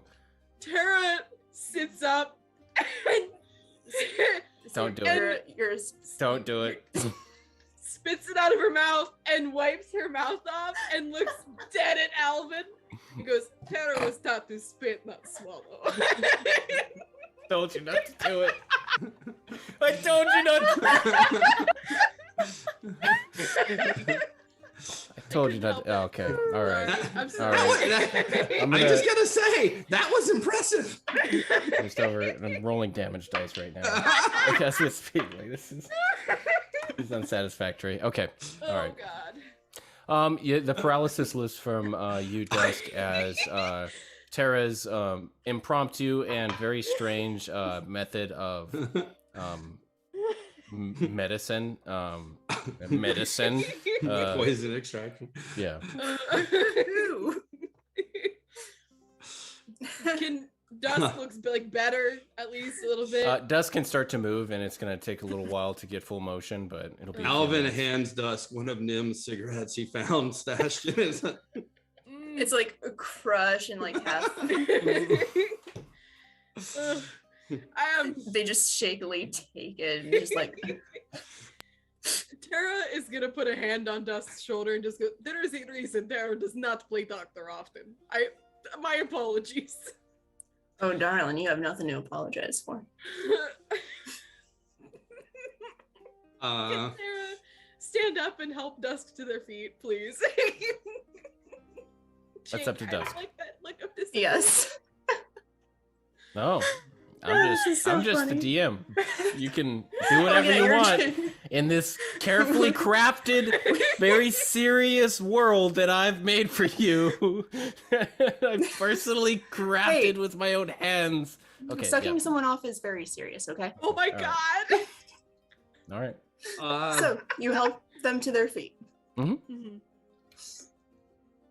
They adjust their hat. Mhm. Make sure their belongings are still fine. Pat down Yeah. their lantern. Okay. You all are in the hallway. The mace is still depressing the lever in front of you about 10 feet off where the first spinning blade was. What are you doing? Well, we gonna press on? At least now we don't have to worry about, unless there's more, but at least we don't have to worry about that one. They're just leaning on their lantern, clearly still pretty weak and just maybe a little loopy from the poison, but it's okay. It's okay. Don't worry about it. Yeah. I guess Alvin is Alvin able to get like any remnants from his cloak to kind of put over the saw blade to make it a little safer to climb over? Yeah, but it's still a saw blade. So I don't know how much good that's going to do. I'll reduce the DC by 1. That's what I'll do for you. That's still not very good. Elvin, you're the only one that can successfully lift over the saw blade. You should be least of your worries. Okay. And allows like Tara to Alvin makes it across, no problem. Little scoop and toss. Tara hangs her head and turns around and looks up at Dusk. All right, buddy. You're putting a lot of weight on that lantern of yours. How are we going to get you over this? A leap and bound does not seem like it is currently in the cards for you. I don't see it in my future anytime soon. Just real quick, can Tara try and snap the blade? I know it's heavy, but like, oh, it's steel, isn't Make it? an athletics check. It's gonna have to be high. This is a super. That's task. an 8. That's an 8. I didn't do. So my you all push-ups see this as morning. Tara just in a fit of Nim-like rage, just. But Dusk holds Far out the less. cigarette. nothing happens with the blade. Is it an unlit cigarette? Yeah, they haven't used it. They've just been holding on to it. Okay. Tara puts it, kind of holds it for a second and puts it in the pouch with pen, All of a sudden, there's Horde just of a tiny cigarette butts. waft of like dragon smoke coming out. And, like, smoke break. That's at the DM's discretion. If Pen is a Fine. chain smoker or not. Alvin casts Mage Hand and sees if he can use Mage Hand to activate the trigger mechanism on the next one up. 5 pounds of pressure, right? Let me see. I think it's 5. It can carry up to 10 pounds. You can't activate magic items or carry more than 10 pounds. I'm gonna say yes. So, yes, the magical hand, apparates and then presses down on the lever. And are you gonna hold it there? Yeah, I'll keep it held there. So it swings up to the top and then swings back down, and then stays at the bottom. And it's only 3 feet, right? So if Tara locks her fingers and holds them like cheerleader style, can Dusk kind of use them as a step? Tara being a cheerleader makes a lot more sense after this episode. She's All on the right. bottom of the pyramid for sure. Okay, yeah, all right. So, You ever see the movie But I'm a Cheerleader? so I'm gonna No. call that an athletics check for Tara to get Dusk over. Okay. Because About this went your super well last time. average That's a fucking 15. teenager. Yep. So Dusk is hoisted over with no issues. No me.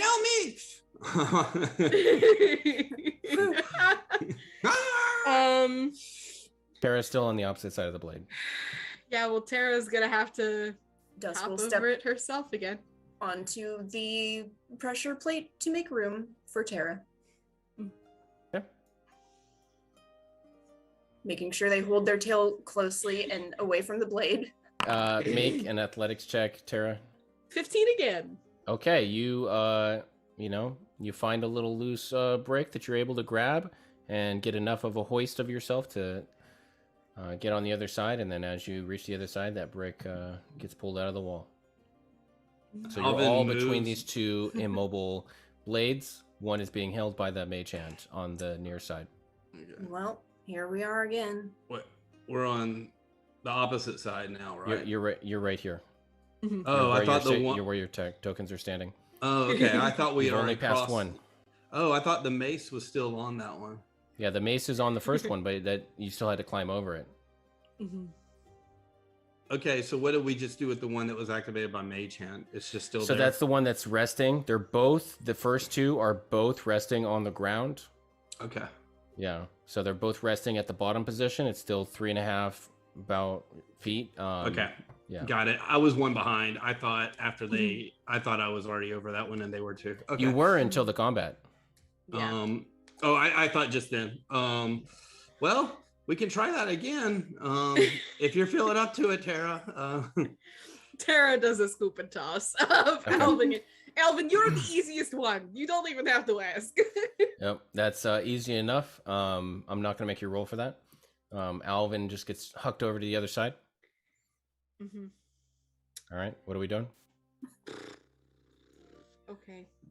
Are we gonna repeat this process? Because I'll make this a one athletics check here, and then we can just get you all across. I think it's a safe bet.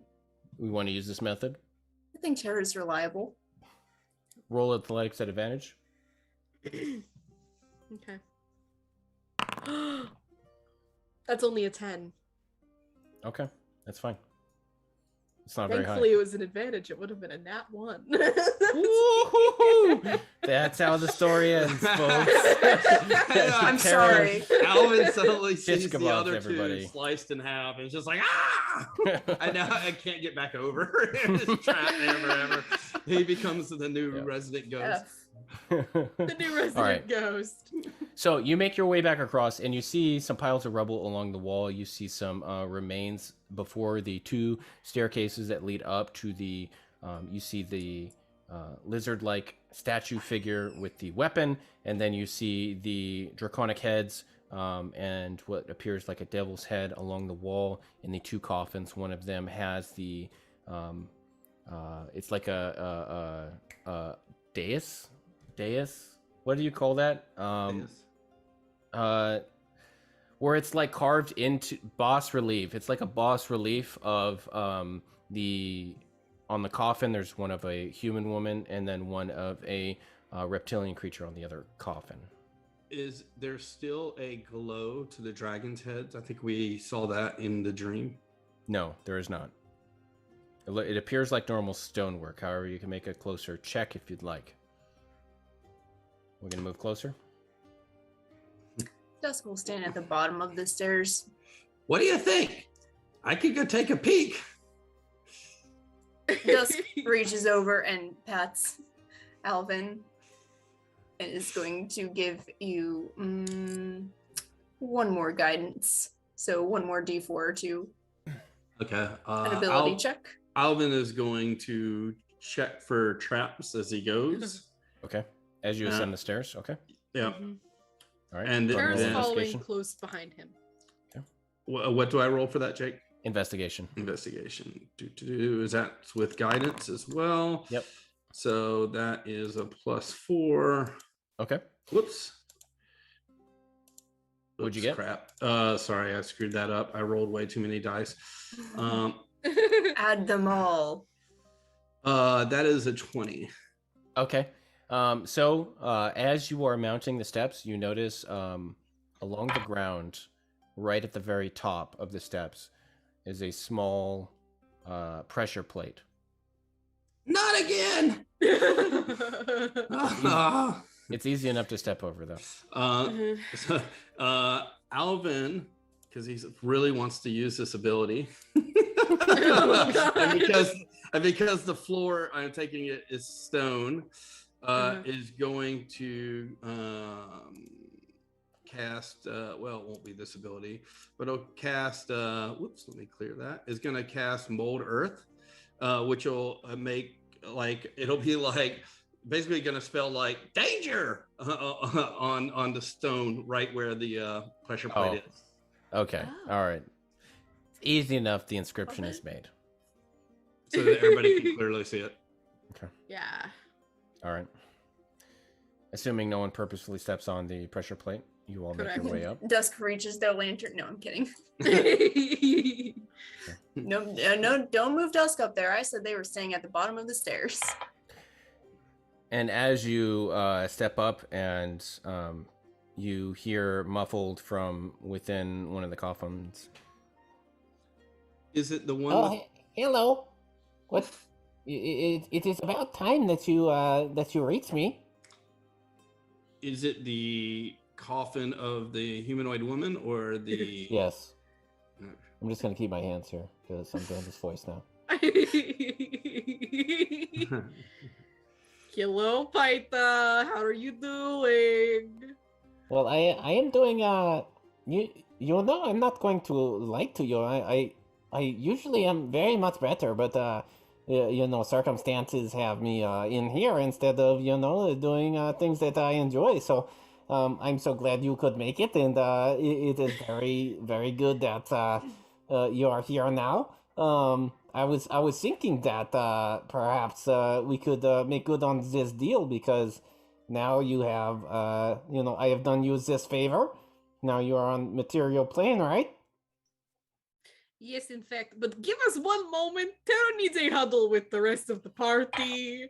Oh, it does not matter if you have huddle or not. I can still hear you. It is purely for cosmetic purposes. Oh, okay. I shall be right here. We'll be right with you, oh Captain, my Captain. Tara turns her back to the coffin and kind of extending an arm kind of down the steps, like towards Dusk doesn't move. They're just leaning on their lantern and staring. Tara is assuming Paita cannot get themselves out of the coffin. Yes, because they would have already if this was the case. We agree? Okay. So, should we ask Paita if we can have more information on what is beyond the mirrors first? I don't want to go back there before we potentially take care of them, because going through all of those straps again seems like a lot. But in the case this is about to be a fight, Paita, please do not make this a fight. Getting information beforehand would probably be best. I agree. I think it would do us well to ask our dear friend over there just a little bit of information before we let him out. Mm-hmm. Yes, Paita, before we ask you for this information, how exactly would letting you out work? You did not give us very many details. Oh yeah, that is because it is very, very complicated. But I have simple steps for you to complete this task. Actually, you know so the coffin. Don't actually touch it because you will probably die unless you follow these steps. So the coffin is warded with great magic. So if you touch it or try to open the lid, you will probably activate. You see these dragon heads here, right? Unless you like breathing in poison gas, I would not touch the coffin lid because you will get a big old basket of poison gas right in your lungs, and that's not very good for you. So yes, we already did that once today. Mm-hmm. Right. Yeah, you found the little green dragon baby, huh? It is not very friendly. I found. Yeah, we killed it. Continue. No, that is very resourceful of you. So the other thing that I was wanting to talk to you about was so you know I am a very accomplished captain of a ship, right? So it just so happens the place you are going down the hole of mirrors, right? That is to my ship. Is it being guarded by anything at the moment? Like, is there water beyond the door? Or is this like a ship in a bottle situation?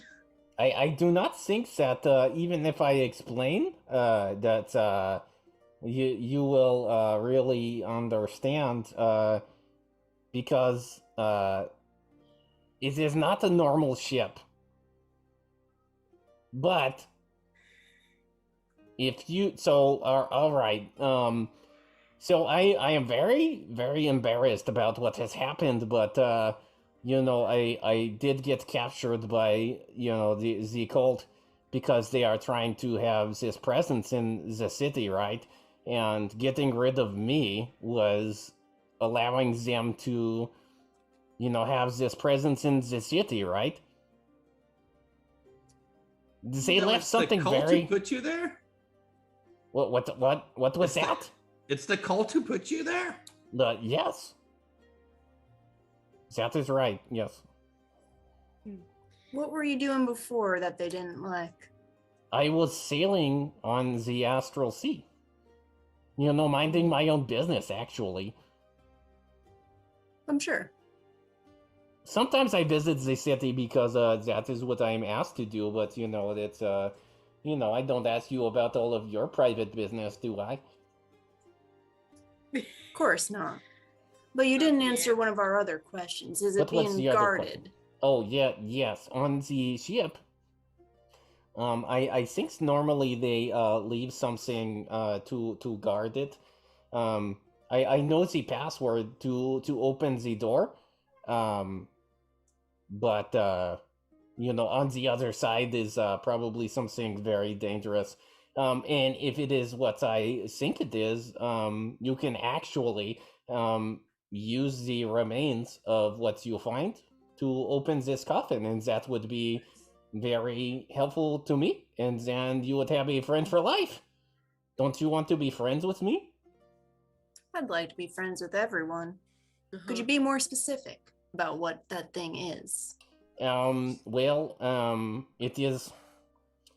Well, don't panic, okay? If I tell you, I just want you not to panic. Is it the mother? What? Is it the mother of the dragon? No.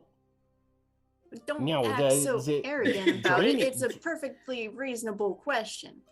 Well, all right. The Drain Eater is in the forest. You know, it just kind of leaves this this presence here, trying to establish a little foothold here. But it's not here, no. But on the other side, it is, probably one of them, aberrations that it sometimes uses to guard things. Mm. Do you know what kind? The one with a lot of eyeballs.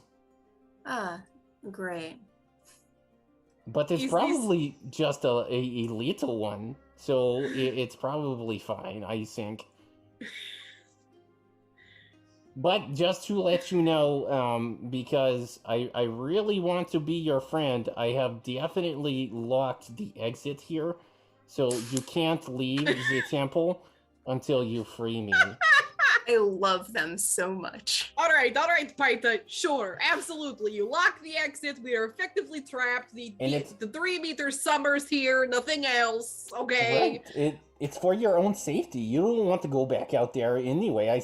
I saw that you let those other people out there, and now they're fucked. What? Those people that you let out. What is happening to them? How do you know what is happening outside? If you Well, are in there, how do you think that I know how to speak to you in dreams? I go around places. If you're so knowledgeable about all this, and if we're going to be fighting something coming up, would you happen to know if it would be safe enough for us to take a handful of hours to catch our breath if we board ourselves up in a room? Cheek. Well, I wouldn't say that this is the safest place. It's actually one of the most dangerous places in the city because, this is the ruins of, one of the shrines for Chagaitat, so it's a place of power for the cult, so there's always a lot of dangerous things in here. So I'm going to say that probably pretty dangerous. But if you want to, I'm not going to stop you. I'm just going to be disappointed if you get eaten. Well, friend, I'm asking because if you want us to do this for you, we need to be at our best. If you locked the door, did you lock people out as well? Yes, but you saw there's a lot of holes in the ground. I can't lock those. Mm. Yes, I understand. Would you be willing to tell us what we might be able to expect if we were to try and rest? Well, I will say this. The Drain Eater uses the ethereal plane a lot with their minions. And, it's very unlikely that a traditional, watch or whatever would be able to stop whatever's coming for you if you were going to hang around for a while. But, you could roll the dice. You said that there was powerful things in here. Is there anything in here that maybe we could find before we encounter this, thingamajiggy aberration of a thingy?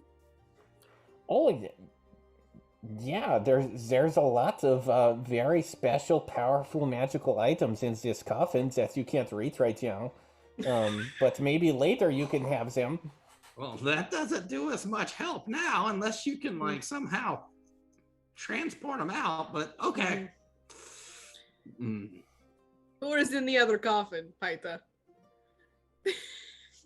I don't think that is a very appropriate conversation for right now. But maybe we can talk about it later. Forgive me for trying to get answers before we pass away. Would you be able to shut off the trap to our right? Because Tanner's not going to lie to you, Paita. It was extremely irritating to have to do it twice. To do it a third time, much less a fourth time, would be... Tanner would not want to come back to this room. Just telling you right now like it is. You appreciate honesty, yes? Well, well, if I tell you yes, then I'm just a liar. I would really want to tell you yes, though. I think you will be fine. Maybe. Is there anything more helpful you might be able to provide? Because again, you are trying to get our help. Oh, yes. Let me. I will tell you the password so you can enter this place. That is helpful to you, right? Oh, Great. and also keep in mind, your deepest and most terrifying nightmares are often rooted within the reflection of yourself. So just keep that in mind when you walk down this mirror hallway. You know, there's some things to keep in mind. All right, so the password for the door to get where you want to go. Jacob, I don't want to fight myself today, sir. What the fuck? That's all right. I have explosive powder and a trap to explode the mirrors.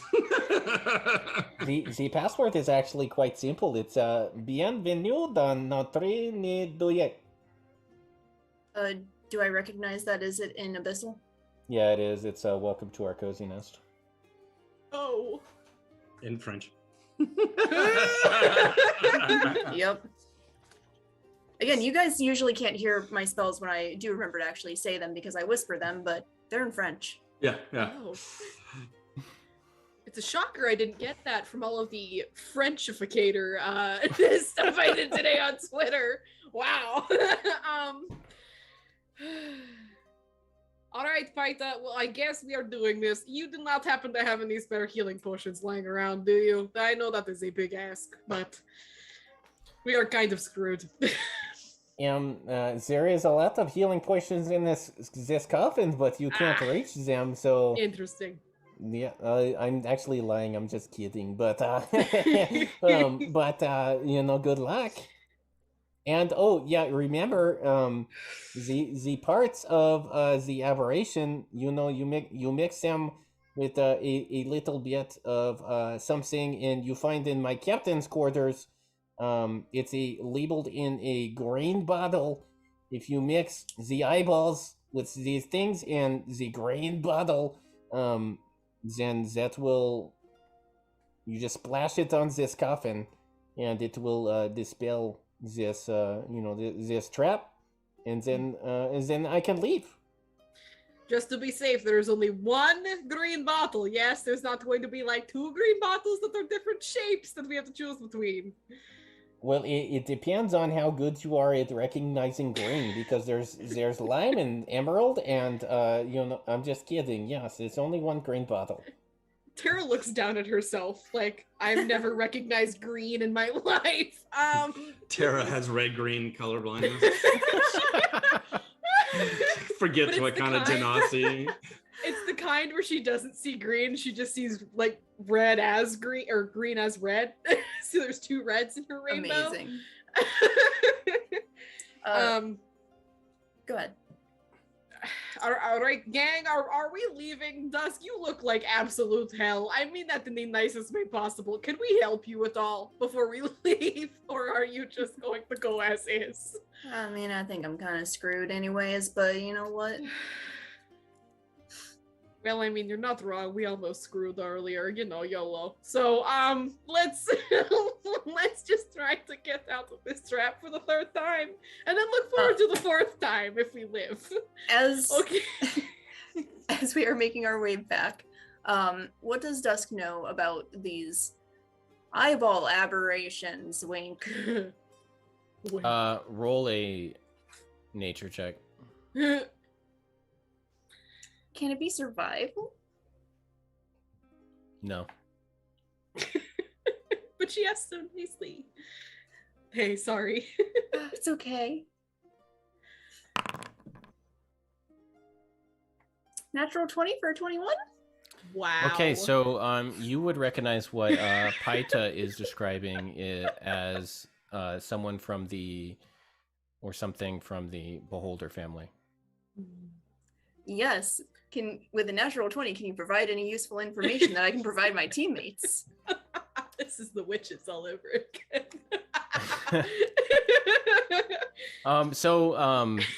The thing that most likely Paita is describing is sometimes utilized as basically a guard dog.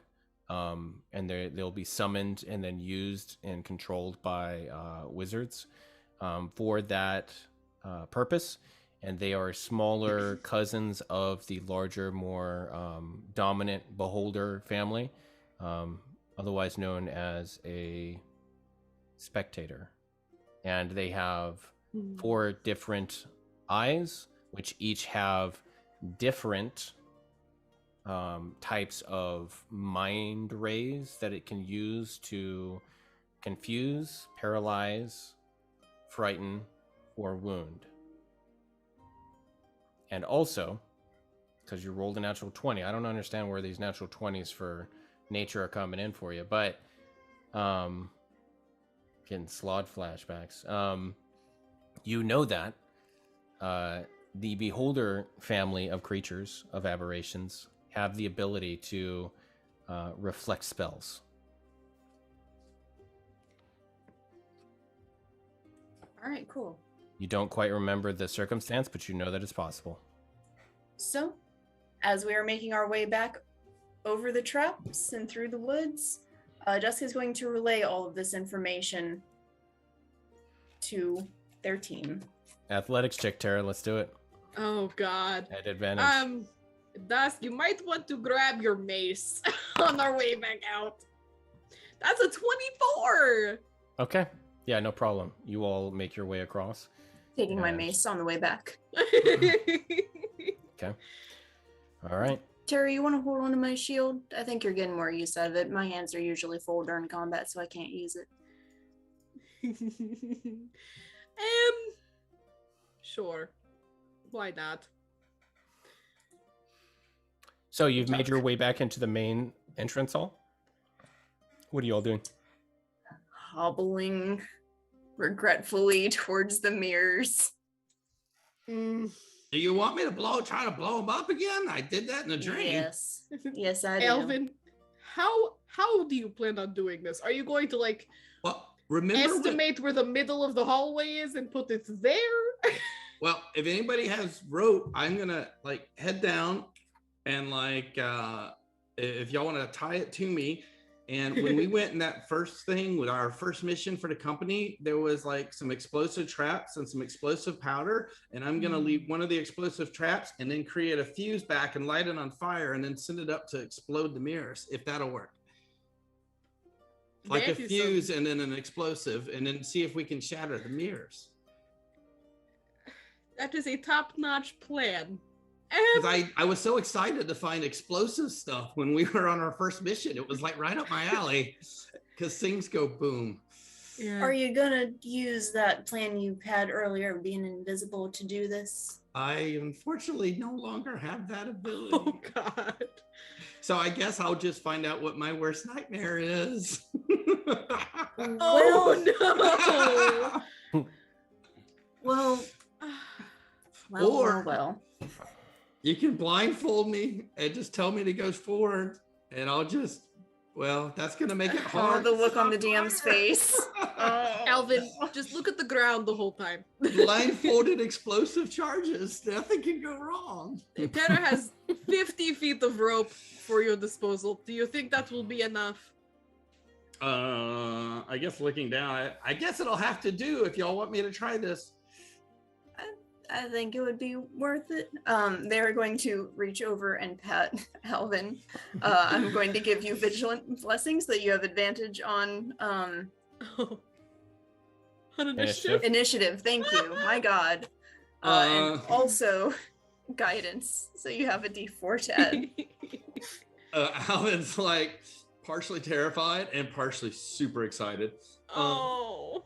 Excited and scared. And after Tara wraps a rope and cinches it around his little gnome waist, he's going to try to make his way down the hall looking forward in his pouch, having pulled out the little canister of explosive powder and the trap. And he's like, well, if this doesn't work, nice knowing you.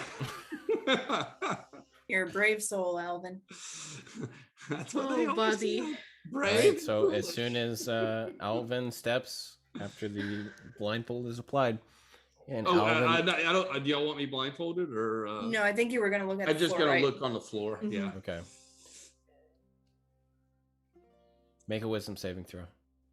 Is it magic based? Yes. Okay. Means I have advantage, and I rolled a natural 20 for 23. Oh, so you Oh. feel as soon as you step in between the hallways, you feel like a whispering in your ear, and it's like kind of like a ghastly like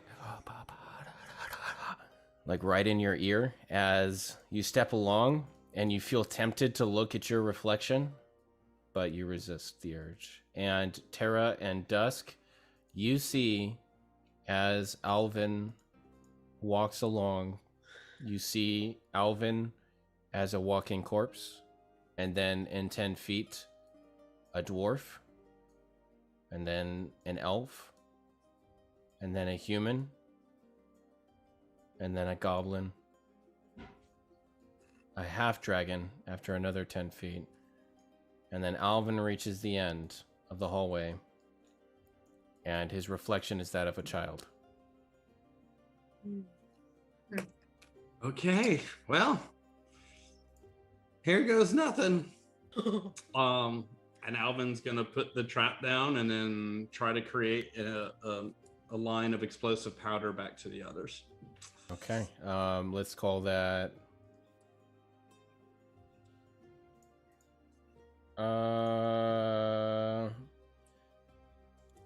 Let's say it's like your lock picking. Let's use just your proficiency and then artificer's kit, so you can roll.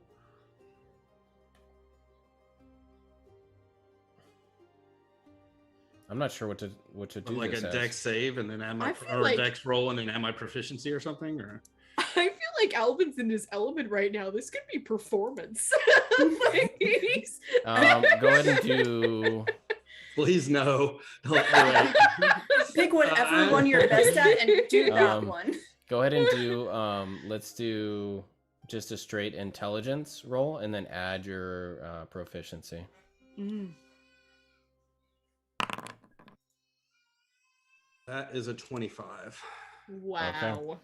All right, so Oh my Alvin, with no problems at all, seems to remember the entire path and where to place him, and gets back to where you all are.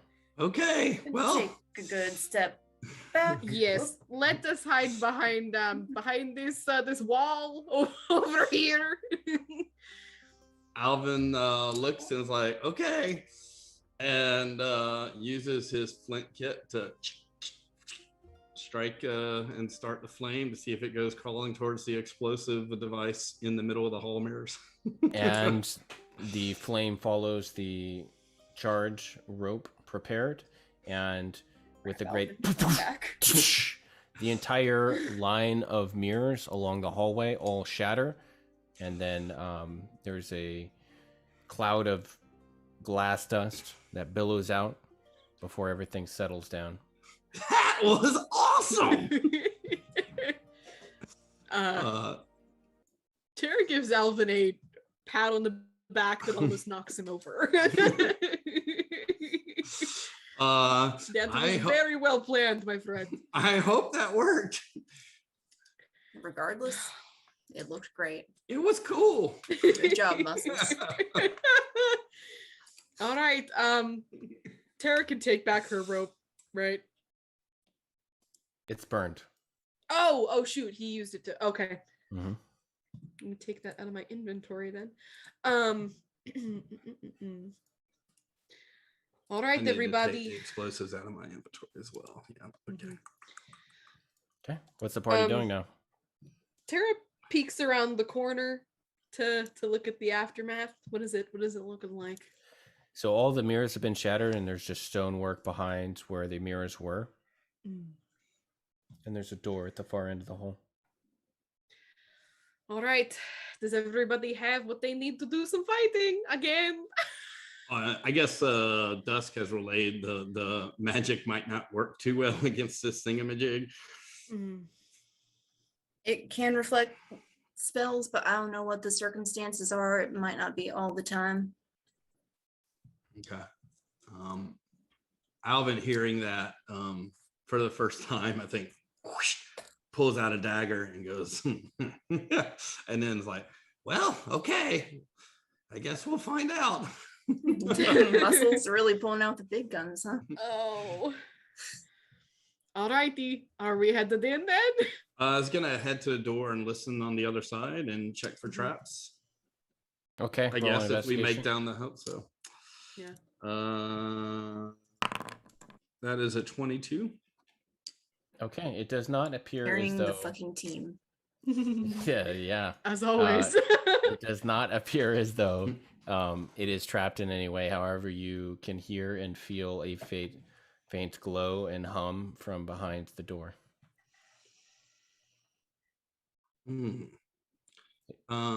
There's something back there. I could try to ritually to see if it's something magic barrier or something if you want, but there's some kind of glow. On the door? I mean, we know that it needs a password to get through. Oh yeah, that's right. Well, shall we? I guess that would definitely show up too. So I guess we can. Dusk, you're the one who could understand it, right? You know what we need to say. Yep, Dusk will head forward. Are you trying to remember what it was? Bienvenue. I don't remember it in French, but welcome to our cozy nest. So as Dusk says the words, the door slams open, and beyond you see a purplish texture that is flowing like water and appears like a portal, similar to what you've seen before within Pinky's mansion, but a different color. This one is purple. And it's just black everywhere else. It's a circular portal beyond the doorway, and it encompasses the entire doorway. Oh. Well, Alrighty, team. I guess all or nothing. We all hold hands and go through at once. Maybe. you really like holding hands, don't you? Listen, Tara is a little bit touch-starved, but that is a conversation for another day. Tara puts one foot in the portal and reaches out her hand for whoever's coming next. Alvin, and then reaches back. And it gets lifted in the air. God, we're so cute. So as you step through the portal, I need everyone to make a Constitution saving throw. Yay. Another nat 20. A nat 20 for me, too. 18 and an 18 for Alvin. You step through the portal, and you're immediately confronted by the odd energy that emanates in the area. As you step and land, place your feet upon the wooden deck of a ship that is floating through the cosmos of a purplish black energy with starlight. And behind the ship, as the ship sails through, behind you is a great sea of reddish energy that flows back, like it's parting the astral plane and creating a sea of blood. On the other end of the ship, you see a floating, five-eyed aberration that turns its eyes to you, and I need you all to roll initiative. Don't forget, Alvin, you have advantage. Oh, yay! Oh, thank God. Well, not really. Oh, I should have given that to oh, that probably wouldn't have made a difference. That's fine. Okay, Nope. so what did Dusk get? Everything's moving so fast. 16. I regret all of my life decisions. Alvin, what'd you get? 20. 20. Yeah, since I had advantage. And then Tara? Well, the universe giveth and it taketh away. From nat 20 to nat 1, so it's a 3. Oh shit! Let's have a round of applause for your fighter, everyone. All right, let's take a moment to enjoy the ambience. Alvin, what are you doing? Is there anywhere to take cover with somebody my size? You see in front of you the wheel, which normally the captain would be standing behind, and you might be able to get partial cover behind that. Between you and the floating eye at the far end or the bow of the ship.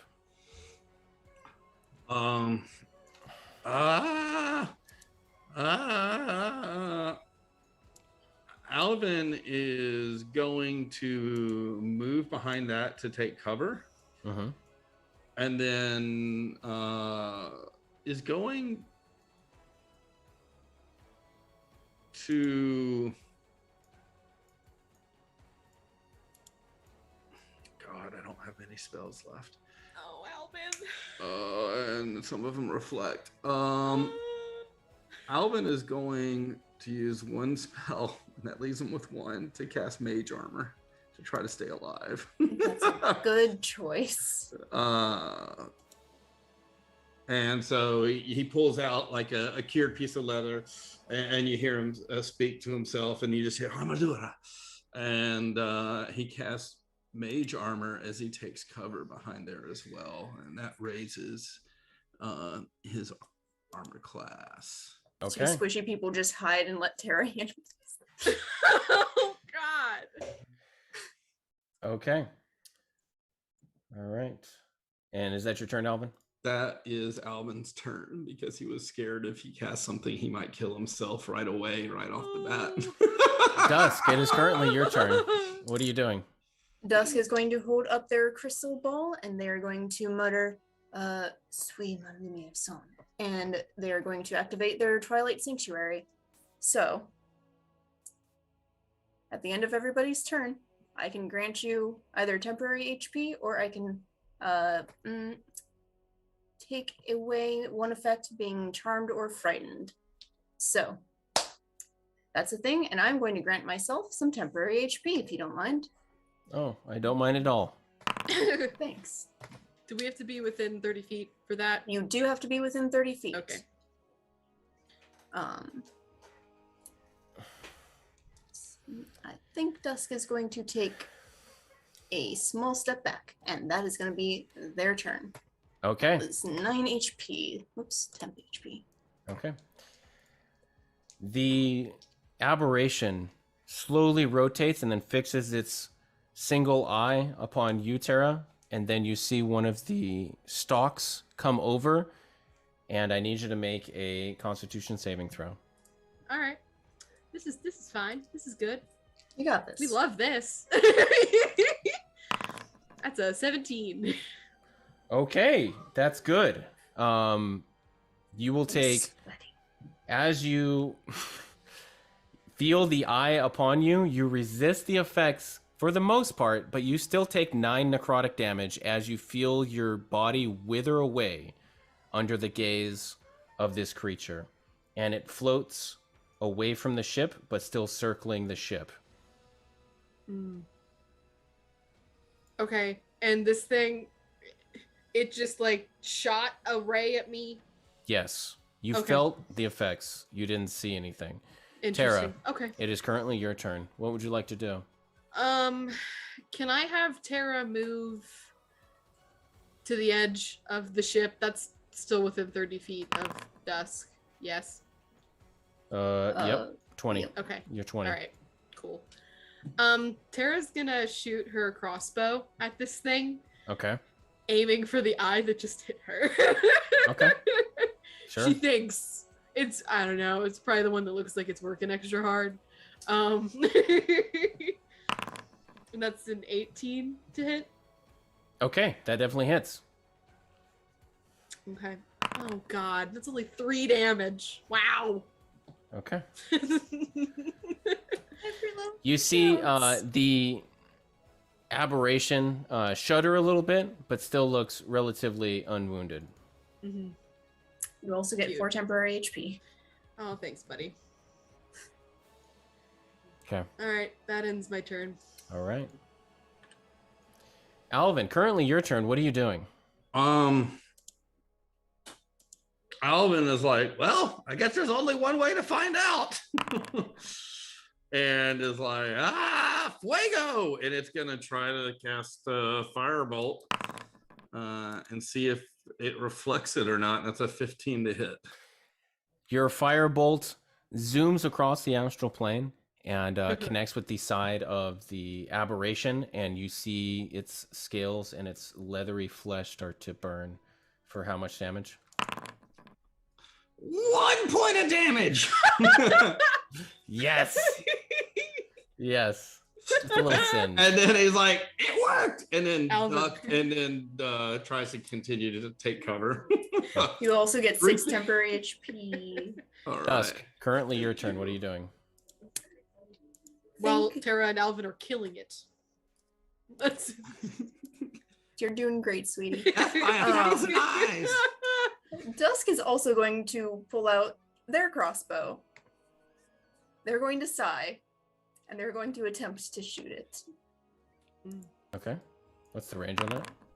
That's a great question. I never use ranged weapons. Mhm. 80? Okay, you're good. Okay. Oh, a nat 20 for 25? What? Okay. what? All right. Can I take out one of the eyes? You'll do. Okay, just roll the damage. We'll see. Mm, oh man, I never know how to read these. 8, I think, total.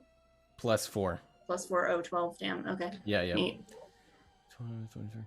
Okay, so the crossbow bolt, as though guided by the wandering mother herself, zips across and pierces one of the eyes on the aberration, and it flops down uselessly.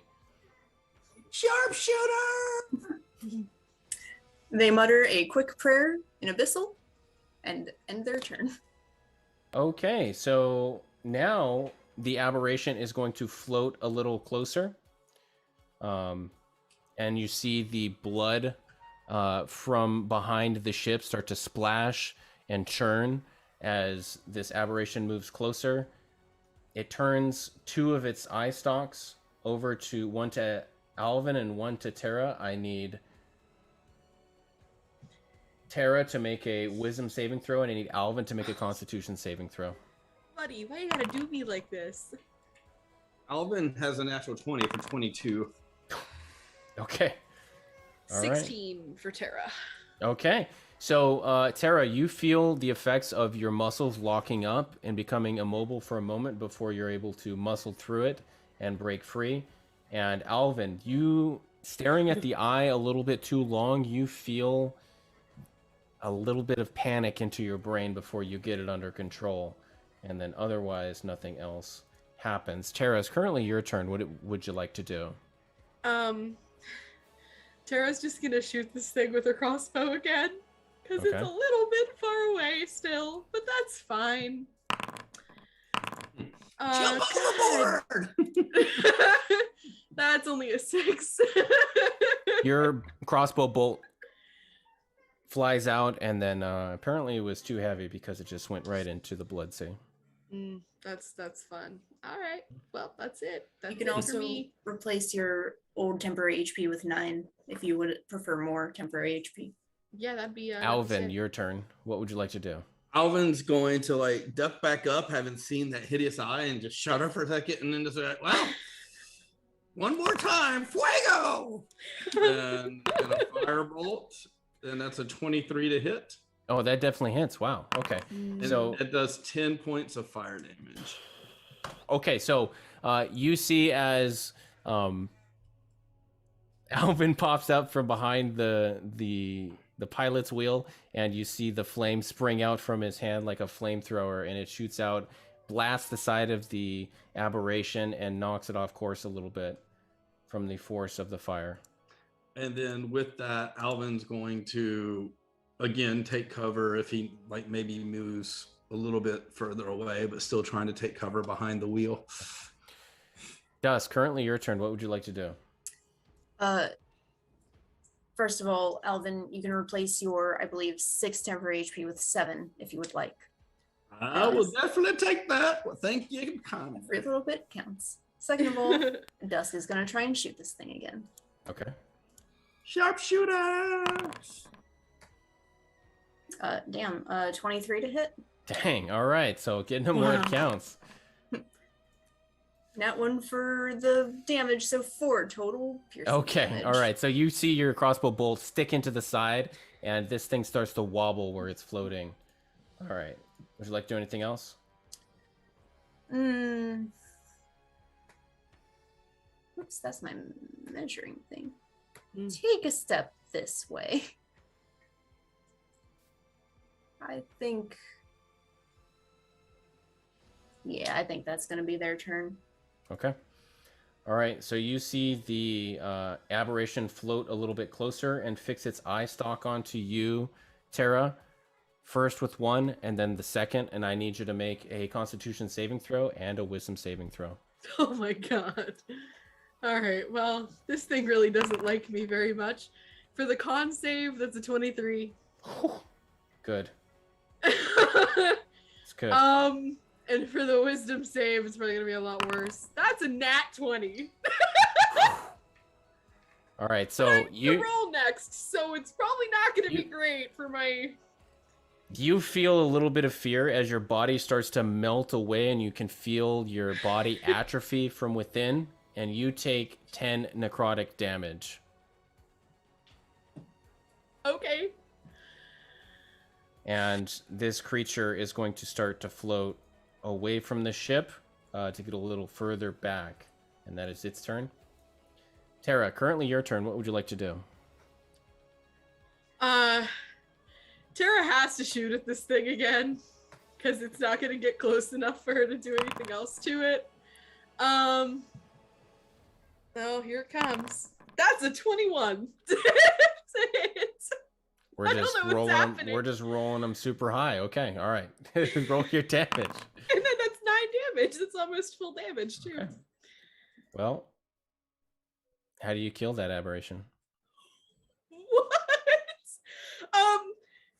Tara kind of, with her eyes wide, like staring at her crossbow that it actually hit the thing, is just gonna like, or that she saved, is gonna put some extra power behind, really just like yank the heck out of this, the crossbow, like pull on the trigger harder than she's ever pulled on anything in her entire life. And there's a little bit of recoil. Okay. All right. So the crossbow bolt zips out and then chunks the aberration, and it basically just twitches a little bit and then just starts to float back lifelessly away from the ship. Is it floating on the sea or is it sinking? Because I have 2 questions. One, Alvin immediately is going to cast Mage Hand and is 30 feet from it to see if Mage Hand can get it. And if not, he's at the ship wheel, so he's going to turn it to see if he can get it back. Because that was what he was going to do with his next action anyway, was going to try to hit it with the ship. Yeah. Oh my god. Captain Alvin! I'm the captain now! So you reach out with your Mage Hand, and it's just within reach to stop it from floating away. Okay. And you're gonna like guide it back in as it's floating there? Yeah, I try to pull it back. Okay. All right. After a couple of minutes, you get the corpse back over to the ship, and it smells terrible. It has been a noxious day. Indeed. I guess. Well, should we get the eyes? And he pulls out his utility knife and. All right. Make if you guys, are we doing that as a group? Do y'all want to do Yes. that, or how do y'all? What? Yeah. Yeah, we need to get the eyes and put it in the green. Is anybody one. really good at like dissecting? I'm pretty good. I had a feeling, all those cleric things. And I mean- Alvin will assist. I was gonna say, how big is this thing? Can Tara be like stabilizing the body so it doesn't roll? It's like a giant beach ball, so Okay. like it takes you full arm, like you got to do the full reach. I think that Alvin is volunteering to be Dusk nurse's assistant as they carry out this operation, and he just defers to Dusk and says, "The patient's all yours, doctor."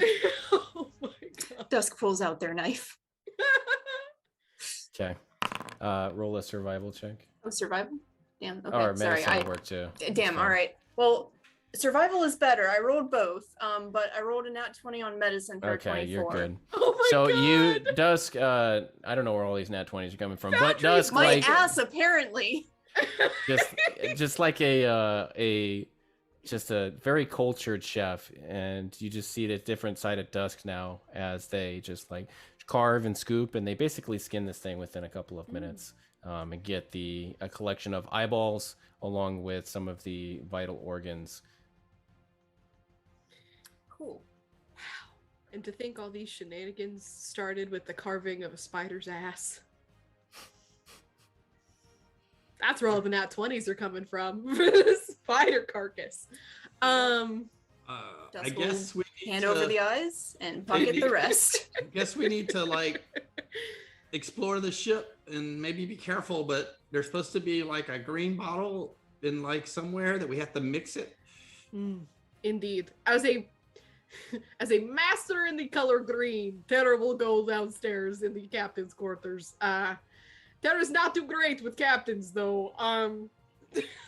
So we shall see. Can you guys come with just to make sure nothing crazy is down there? Alvin at first asked Dusk if they can get a picture of him, a quick painting of him sailing at this mast of the astral sea in this like bootleg pirate ship. And Yeah, it'll take me like 2 minutes. Give me just seconds. Is Alvin shorter than the wheel? probably. Yes. Yeah. Yes, Just- it's like a just little for the- kid. It's like a little kid, like up here.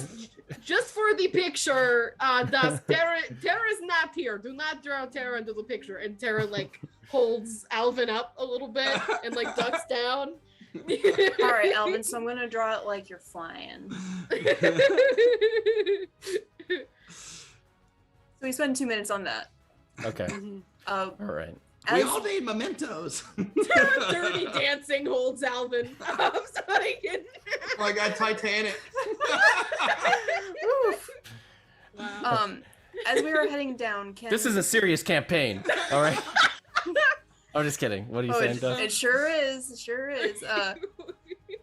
As we're heading down, can Dusk take a moment to stop and look over at the astral sea and try and see if they can decipher what the fuck is going on with the red and the purple? Oh, okay. Make a history check or religion. You're so nice. Thank you. 19? So this reminds you of the Blood Sea bitch, Quo Rain. The goddess of vengeance. Mm-hmm. That seems like someone Dusk would be familiar with. Cool. So seems like as in we are rescuing the goddess of vengeance, maybe? Like this is the goddess's ship, or just something that The implication is that similar. you've never seen a sea of blood before, but you know that the Blood Sea is the mythos belonging to Quo Rain. okay. God, my handwriting is fucking abysmal. All right.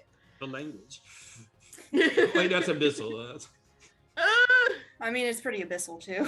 Oh, also you would know that she's from Elysium, the plane of Elysium. Neat. Well, they don't say anything. They'll follow everybody else down. Okay.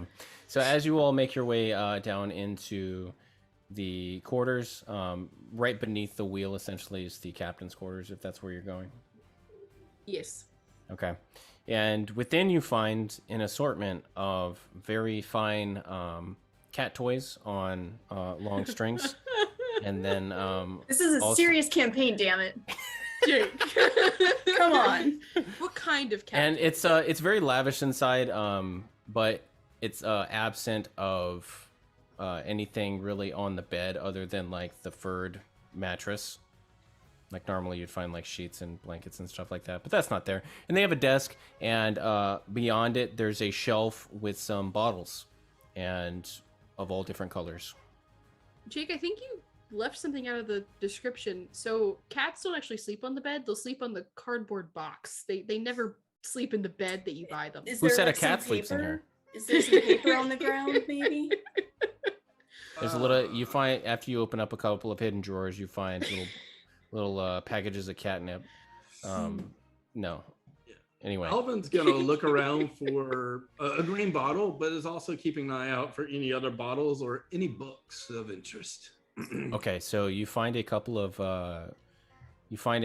books along the shelf next to a line of bottles, but it looks like whatever was on the shelves has mostly been taken, with the exception of a few bottles and a couple of books. Are any of the bottles green? Yes, one of them is. Mm. I can't quite reach this, but I think that's green. Dusk retrieves the bottle. He's like, I forget I have mage hand. I picked up that. I can't pick up the bottle. What's wrong with me? Who are you? Let's mage hand take it from them. They're also looking around the room, specifically to see if maybe there's anything hidden, but also trying to find if there's maybe any other clues about the whole blood sea thing.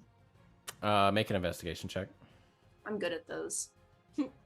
Can Tara, while Dusk is doing this, just kind of mutter to herself, well, we'll have to make sure that Paita has something from home so that they know where to go after we rescue them, and pick the most, like, well-loved cat toy off of the ceiling to to present.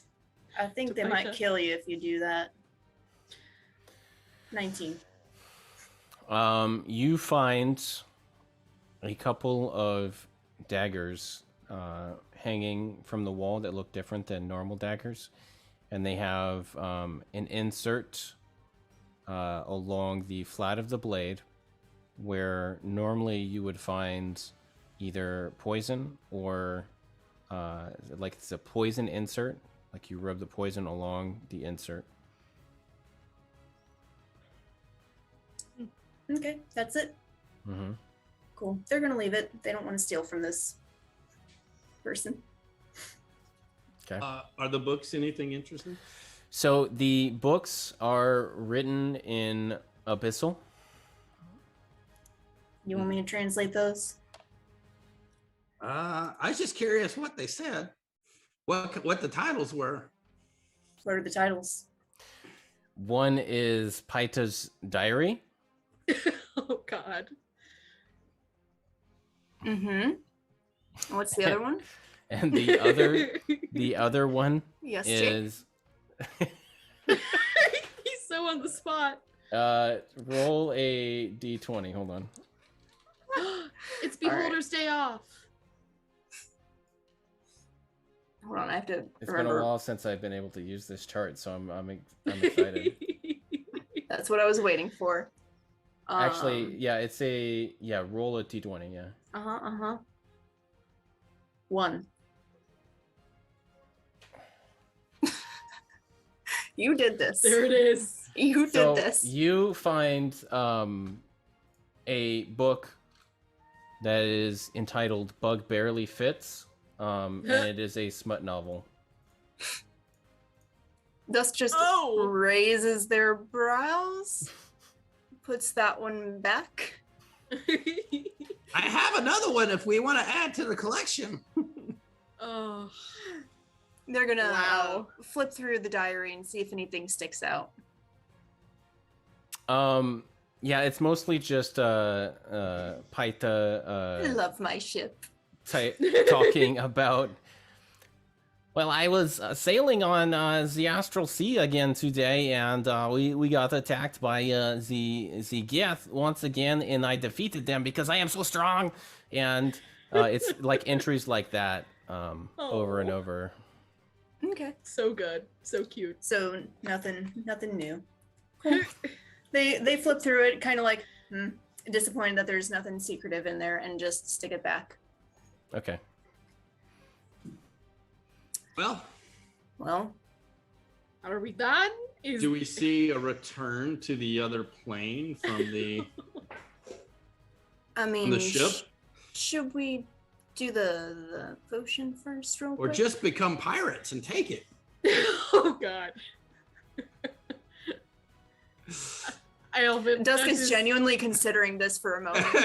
You two, no, this is not good news, okay? This isn't what we're going to do. Oh, come on, Alvin. Lieutenant, have some fun. Tara would suggest that we do the potion stuff up on the deck in case there are any noxious fumes, okay? That's smart thinking. Is there a bowl or anything in here that we can use? Yes, you find some mixing tools and some alchemical tools that Alvin would be familiar with in order to mix these sort of potions. And Yeah, I'm happy to try to do that. I've done some of this before, unless somebody else has too. And Alvin, you're the only one with safety goggles. You should be the one to do this.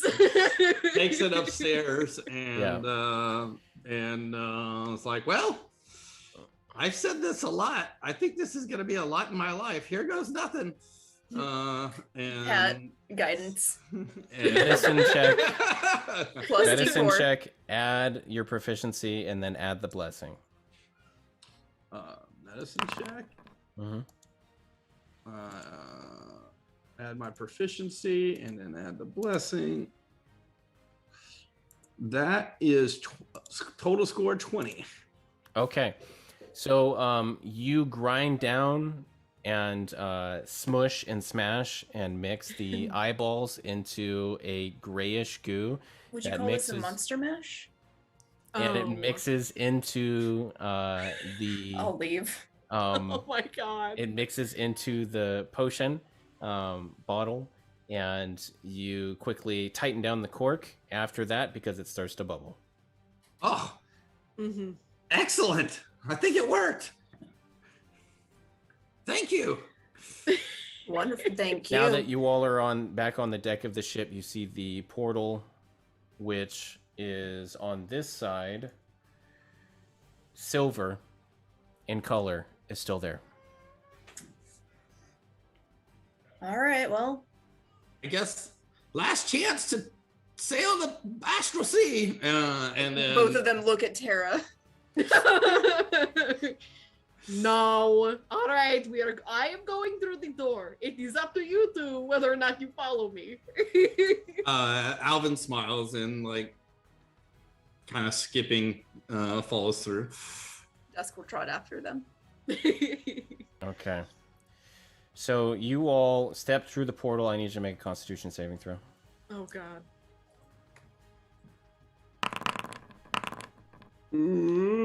Oh no! Here we go. Guys!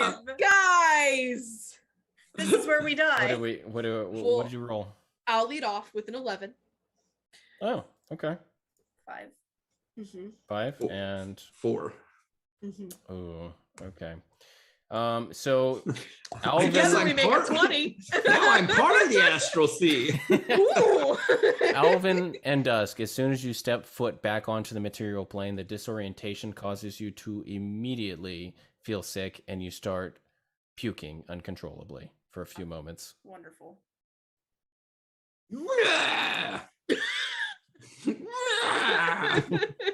Oh God! I guess I get seasickness.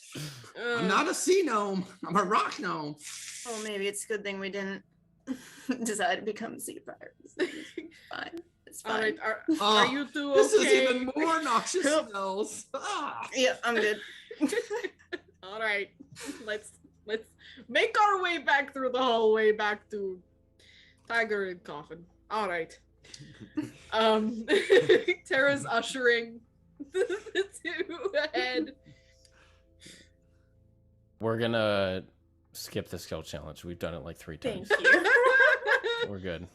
Just for fun, I'm curious. We just have a couple little cuts here and there. That's good. You would have been Yeah. a 9. I've already been naked once. So you return to the coffin, and as soon as you get within earshot, you hear, Well, hello. Welcome back. Well, thank you. You're so kind. We got your potion. Looking at Alvin. Well, pulls it out and says, well, are y'all ready? Should we do this? I suppose so, Elvin. Your And ship's beautiful, by the way. He sprinkles the Oh, thank you. potion on the coffin lid.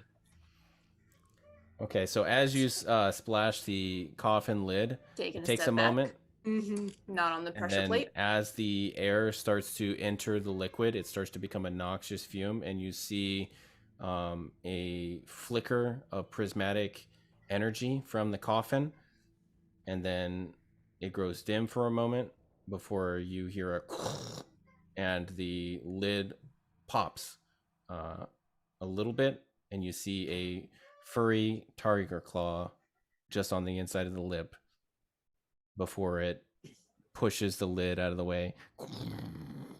And standing up from the coffin is a tall 6'5" tiger humanoid with a white mane on the neck and then black stripes and orange fur, tuft ears, wearing a very decorative bluish vest and some dark pants, and kind of does himself pause. Well, that was very kind of you to come all this way to help me out. I really appreciate it. And what did you say that your names were? Quick question first. Out of character. Sure. How do their hands look? Make a perception check. Oh my god. A perception check to see the hands that are in front of us. Asking for a friend. Natural 20, what the fuck? For 24.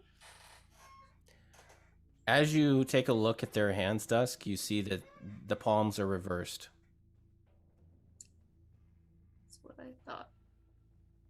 Would Dusk be able to assume, seeing that, knowing that? What are they you speak, asking? What they are? Dusk knows. Okay.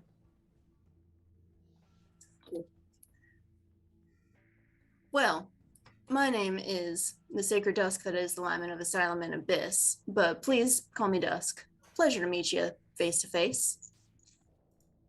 And he flourishes a paw and does a slight bow. It is my pleasure to meet you all. They call me Alvin, but sometimes they call it Alvin. That is right. I actually heard some people in the sample yelling your name earlier. That's very true. Tara steps forward, extending a hand. Lieutenant Tara Slate, pleasure. The tiger man looks down. Excuse me. The tiger man looks down at Tara's extended hand and gives a little smile, and you can see the fangs peeking out, and reaches and twists its arm around to shake your hand, palm to palm, and then withdraws and says, "You're very, very polite. I normally don't see such politeness with the company. That's a good change. It's a breath of fresh air in this dank, very dusty temple. You know, it's very good. I like that." Well, you have been nice. There is no reason for us to not be kind to you. Right. So, you didn't steal anything from my ship, right? Of course not. No, but You might notice Tara accidentally dislodged one of your cat toys from the ceiling. It is still there. Tara did her best to put it back, but Tara did not have tape handy, so it is on your desk. Oh. Well, that is probably fine. You know, I actually just put that there as a joke because some people think that I am just a simple cat, but I am very actually complicated and have a lot of depth. How do you know the company? How do I know the company? Well, I live in the city sometimes when I visit, you'll know. But I was just visiting before I ran into the trouble with the cult here because I found this doorway, right? I found this doorway to this place. And so I linked this place to my ship so I can return whenever I would like to. And then I arrived one time and, you know, who other than, you know, the Dream Eater happened to be here at the time. So it was not good for me. I was just caught unawares, you know. That is rather unfortunate. Right. And then they just trapped you in. Oh, go ahead. You're good. You're good. And then they just trapped you in there. Did they trap the other person in the coffin too? Is what other person you're talking about? Well, you said there was some other coffin that you would tell us about later. Oh, is that person that's coffin over there? And he points across the way. Oh, you really don't want to open that coffin, actually. Would you mind just filling us in? We're a little curious. It's probably a lich. Oh. I just Dusk don't says advise. with a little too much interest. I just don't advise that you open that because do you want to know a secret? Of course. I do. Always. All right, so there are a lot of secrets here in the ruins, right? And sometimes people come here and they try to gain some special powers from the cult or for the cult if they are serving the cult. So that lich over there probably, I would guess, was serving the cult at some point, and you know, put themselves down there, and were hoping that at one point, you know, maybe they would be brought back or, you know, released, and would be working with the cult. So I just as a general rule, I don't release liches. Just as a standard rule, one of the few things that can hurt me. So I don't like that thing, you know? And do you know about this whole circus? Was this whole circus part of this like dream catcher? Oh, right. Yes. Yes, probably. Dream Eater? I would assume, but you know, the dragons are always trying to get into the city, so it's always like the cat and mouse game, you know. So they are zipping back and forth and doing this thing where they are trying to get in the city using their agents. But yeah, so I think now that I am free, I can do something to stop the dreaming going on, and you know, things go back to normal here, and then I won't be bothered, and that's what I care about. I don't want to be bothered. Well, Tara does have a quick question, if you do not mind. What are you joking about treasures in casket earlier? Just curious, you know. What they're there, yeah, but I'm not going to give you. And well, I could give you a couple. Maybe the weaker ones, because I mean, you did me a big favor, but I'm not going to give you, you know, the best stuff. Tara is not even asking for them. It is more of a knowledge thing. See, Tara's friend here is very magically inclined, and I think he is always looking for more knowledge. Or are you not, Alvin? Do you not want to see, you know, what is out there in ruins and, you know, I would love to magic? I would love just to know what's there so I can understand how it works. And if we can get something, or if we get an option of picking a thing or two, maybe one for each of us, that would be great. Oh, yeah, fine. Dust just chuckles in the background. I mean, I guess. Sure. What do you want? Not trying to be greedy. And then you see the tiger man reach into the coffin and stepping out, and then reach back into the coffin and like pull out a bag, and then kind of like open it, and then like look at you all, and then look back in the bag. Well, one bag. No, I'm kidding. No. Well, it's a very special bag, actually. So, it actually, I was just thinking that it would actually be quite funny if, this bag was a mimic and you stuck your hand in and then it bit your hand off. But I wouldn't do that to you because you're very good friends of mine. So, but just stick your hand in there and then you're going to roll 1d100 and find out what you get. Oh, how do we even roll? Oh boy, oh boy.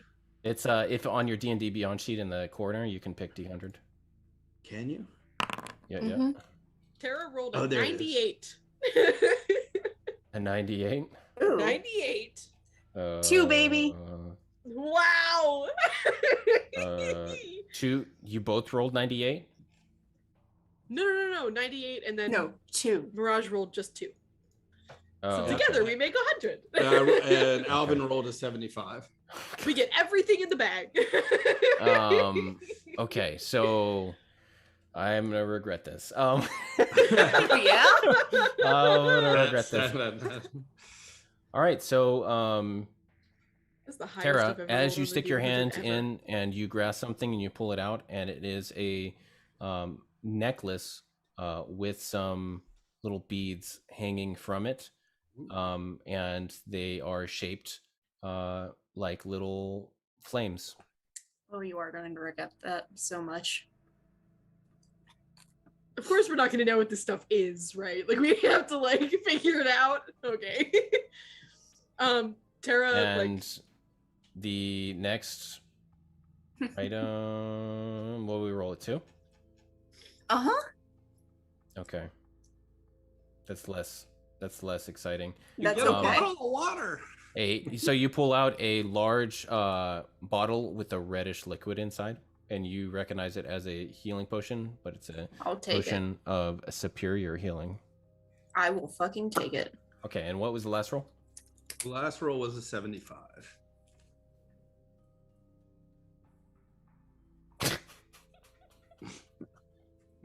You pull out a bag, a small bag, and it's filled with dust. Ooh, my favorite.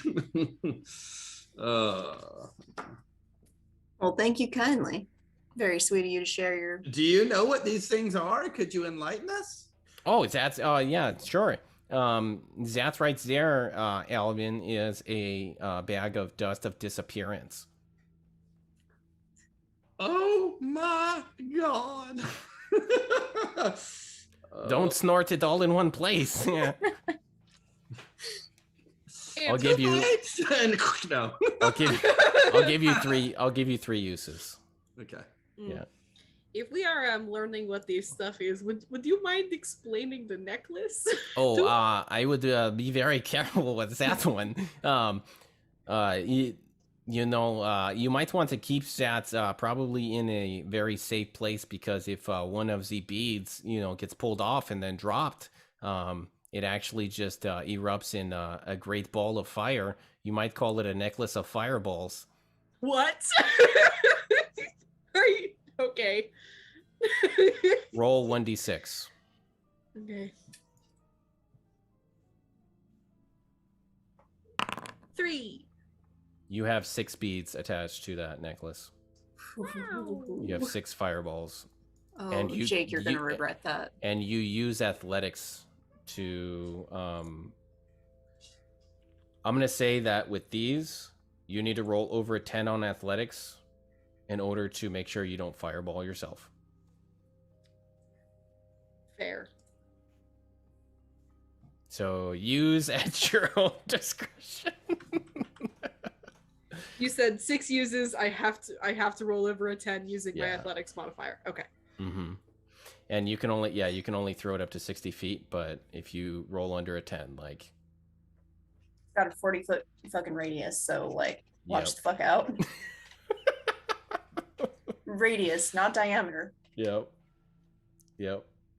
And then what was the last thing? The potion of superiority. Okay, yeah, that's easy enough. Oh yeah, Oh, Dust knows what it is. Dust of disappearance. Dusk has already pocketed it.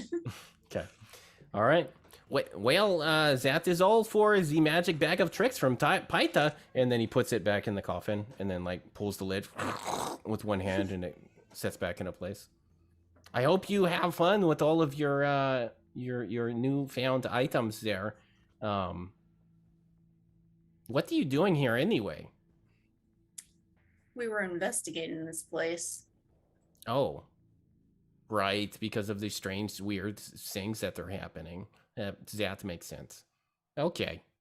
Well, it's not really my concern, but I suppose what I can do is, and then he steps over to the demon face, and then kind of sticks his paw into the mouth, and you feel a shuddering throughout the walls, and Gonna kill us all. Damn. after that, the shrine area grows dim for a moment, and then you hear a groan, and then it's silent. Well, that is, this place is properly desecrated now, so it's, it's fine now. Well, thanks for that. I wouldn't come back here on vacation or anything, but, the Dream Eater can't use this place like he was before now, so at least there's that. If we do, you can just invite us on your ship. That's right. Yeah, I could. So how was the view on my ship? Was it? Did anybody, roughed things up on there? My crew's probably dead, huh? Didn't see anyone. Oh, that's too My bad. I really liked my apologies. crew. I did pretend to drive it, but I didn't really. Oh, it's very fun to drive, actually. Maybe one day you'll find out. Oh, and another thing, Sarah. Actually, now that you're here, I was going to come and talk to you about something, but I'll just see you later about that thing. I don't need to talk to you in front of your friends about that. It might be embarrassing. Dusk just smiles.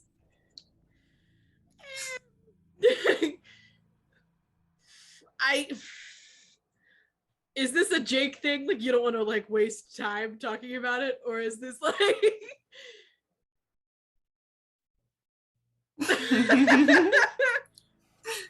I mean, Tara does not have secrets. For the rest of Alvin the leans over and is like, I can make us disappear now, so it's like we're not here. Well, if you really want to talk about it, I was just going to let you know that you are now my blood enemy. So I was just letting you know, because the queen wanted to make you the next champion. And normally, how this works is only one of us are allowed to live at any one time. So the next time I see you, I'll probably try to kill you. Wait, the queen? what are you Right. talking? The the goddess of revenge.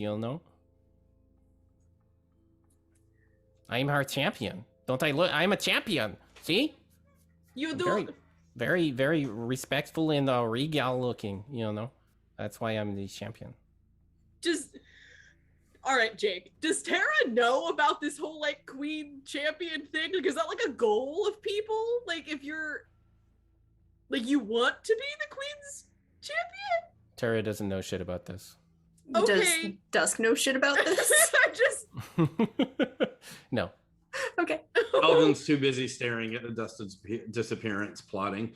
Well, since you're here, honestly, Tara, I kind of like you, so probably I'm not gonna try too hard to kill you at first until you start to bother me. So maybe I'll just like send some of my weaker minions at you for a while, and then we can chit chat afterward, and catch up. Maybe play a game or two, and then I'll go away. And then the next time you see my minions, they'll try to kill you, and then afterward we can talk about how I can improve them and just recruit better minions and just move on from there. But I think that sounds like a lovely plan. right, I'm just trying. You know, I've been alive so long. It's really just quite boring to just kill people that I'm in line to kill. You know, it's I like to develop relationships over time, and it's actually quite lonely sailing the astral sea and just killing people for vengeance all the time. It's difficult to maintain a long-term relationship when that's your day job. You kind of run out of vengeance. Yeah, exactly. It's like So a then- limited supply.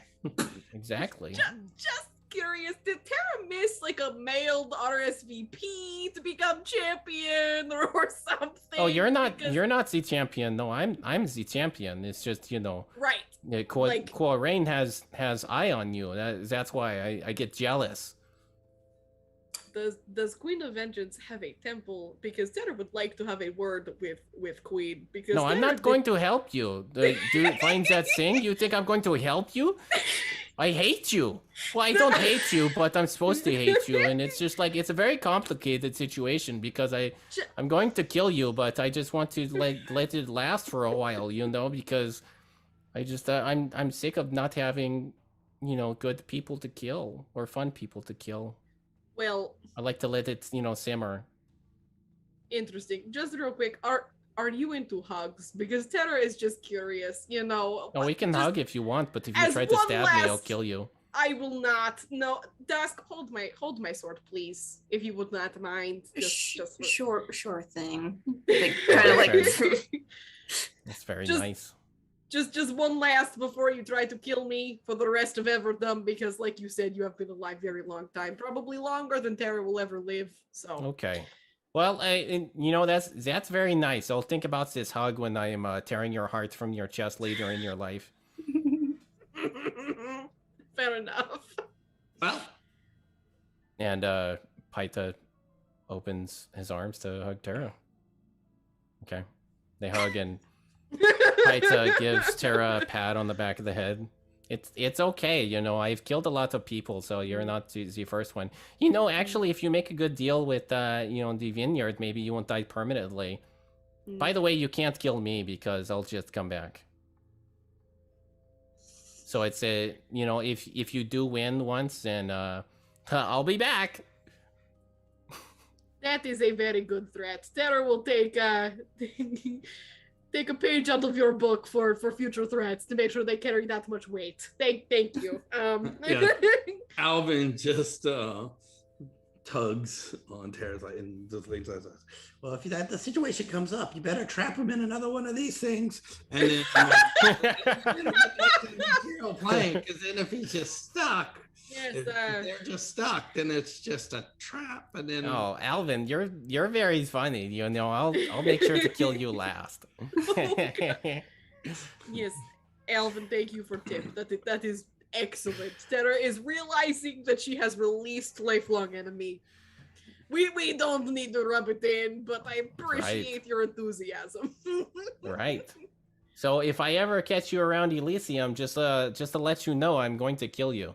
But otherwise, I guess I'll see you later when you're doing other things. Good job on helping me out, so we can continue to grow this great relationship, Tara. Mm-hmm. You will try. Yeah. Yep. All right. Tara's just gonna back away slowly and grab her sword from Dusk. Who has just been smiling this entire time. All right, I'll unlock the door for you. I'll miss you. When we go outside, will Circus be over? Probably. I don't Will know. both I've members be never dead? never dispelled consecrated ground before, so probably. I'm going to leave before you figure it out, though. So good luck. Thanks again for your help. And You're it was welcome. A pleasure meeting you. Yeah, was Tara's my backing pleasure. away. All right, and with that, just out of the corner of your eye, you see the Tiger Man vanish. Hmm. Hmm. Just Well. trying very hard to be polite. Hmm. awkward. Hmm. Okay, what's Shall the we party go? doing? Tara puts the necklace in the satchel with Pen and gives him a very stern look that if he touches any of the beads, he's dead to her. I mean, he's probably dead.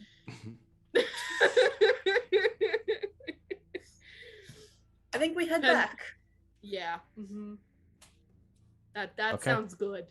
Check on the people we left in the room. And now we have party dust. All right. So you get back to the barracks room and you find the semi-comatose pair of individuals that you had left there. They're pretty drowsy, but they're functional now.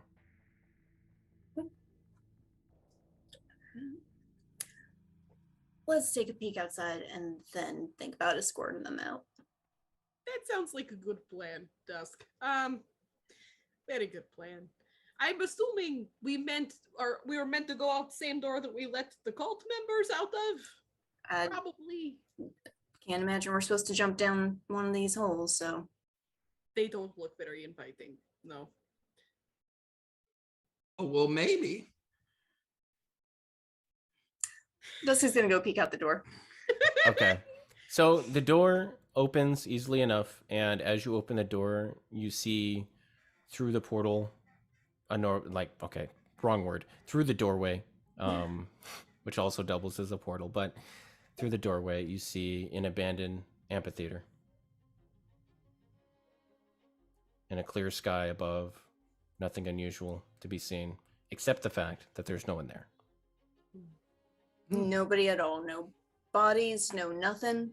Nothing. Oh, Well, Nim. I guess the circus left town. Well, let's help these fellas out of here and then we can take things step by step. That's probably the best way to do it. So we help these fellas out of here. Okay.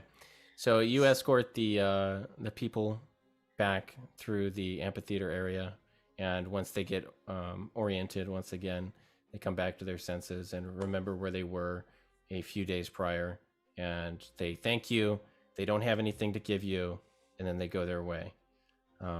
And you all, I assume, head back to the company. After scouring the area for our missing friend. Yeah.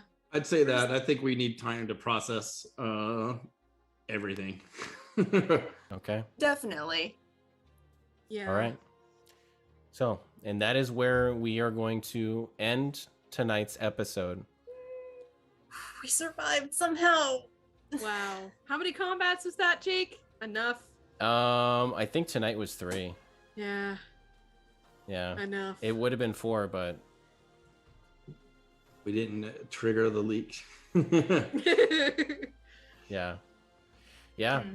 Well, no, it was the mirrors. But Oh, yeah. Oh. Smart about that. Yeah. that's okay. So, I'm not. I got to make things go boom. It was All done right, so- smartly. thank you to everyone who tuned in. Thank you all for sticking with us. The stream is going to be moving to my channel as Chris takes some needed R&R from HP to XP. And you can follow us at twitch.tv/isfriday is Friday. And we'll be relaunching after we cast 1 or 2 new members for this team in the company. And we'll continue their story probably around mid-September. Woo! Woo! Woo! All right. All right. Have a good night, Disappearing everybody. party dust. We need it to make more party members appear. It's a tool that will help us later. Please take care of yourselves and have a good night.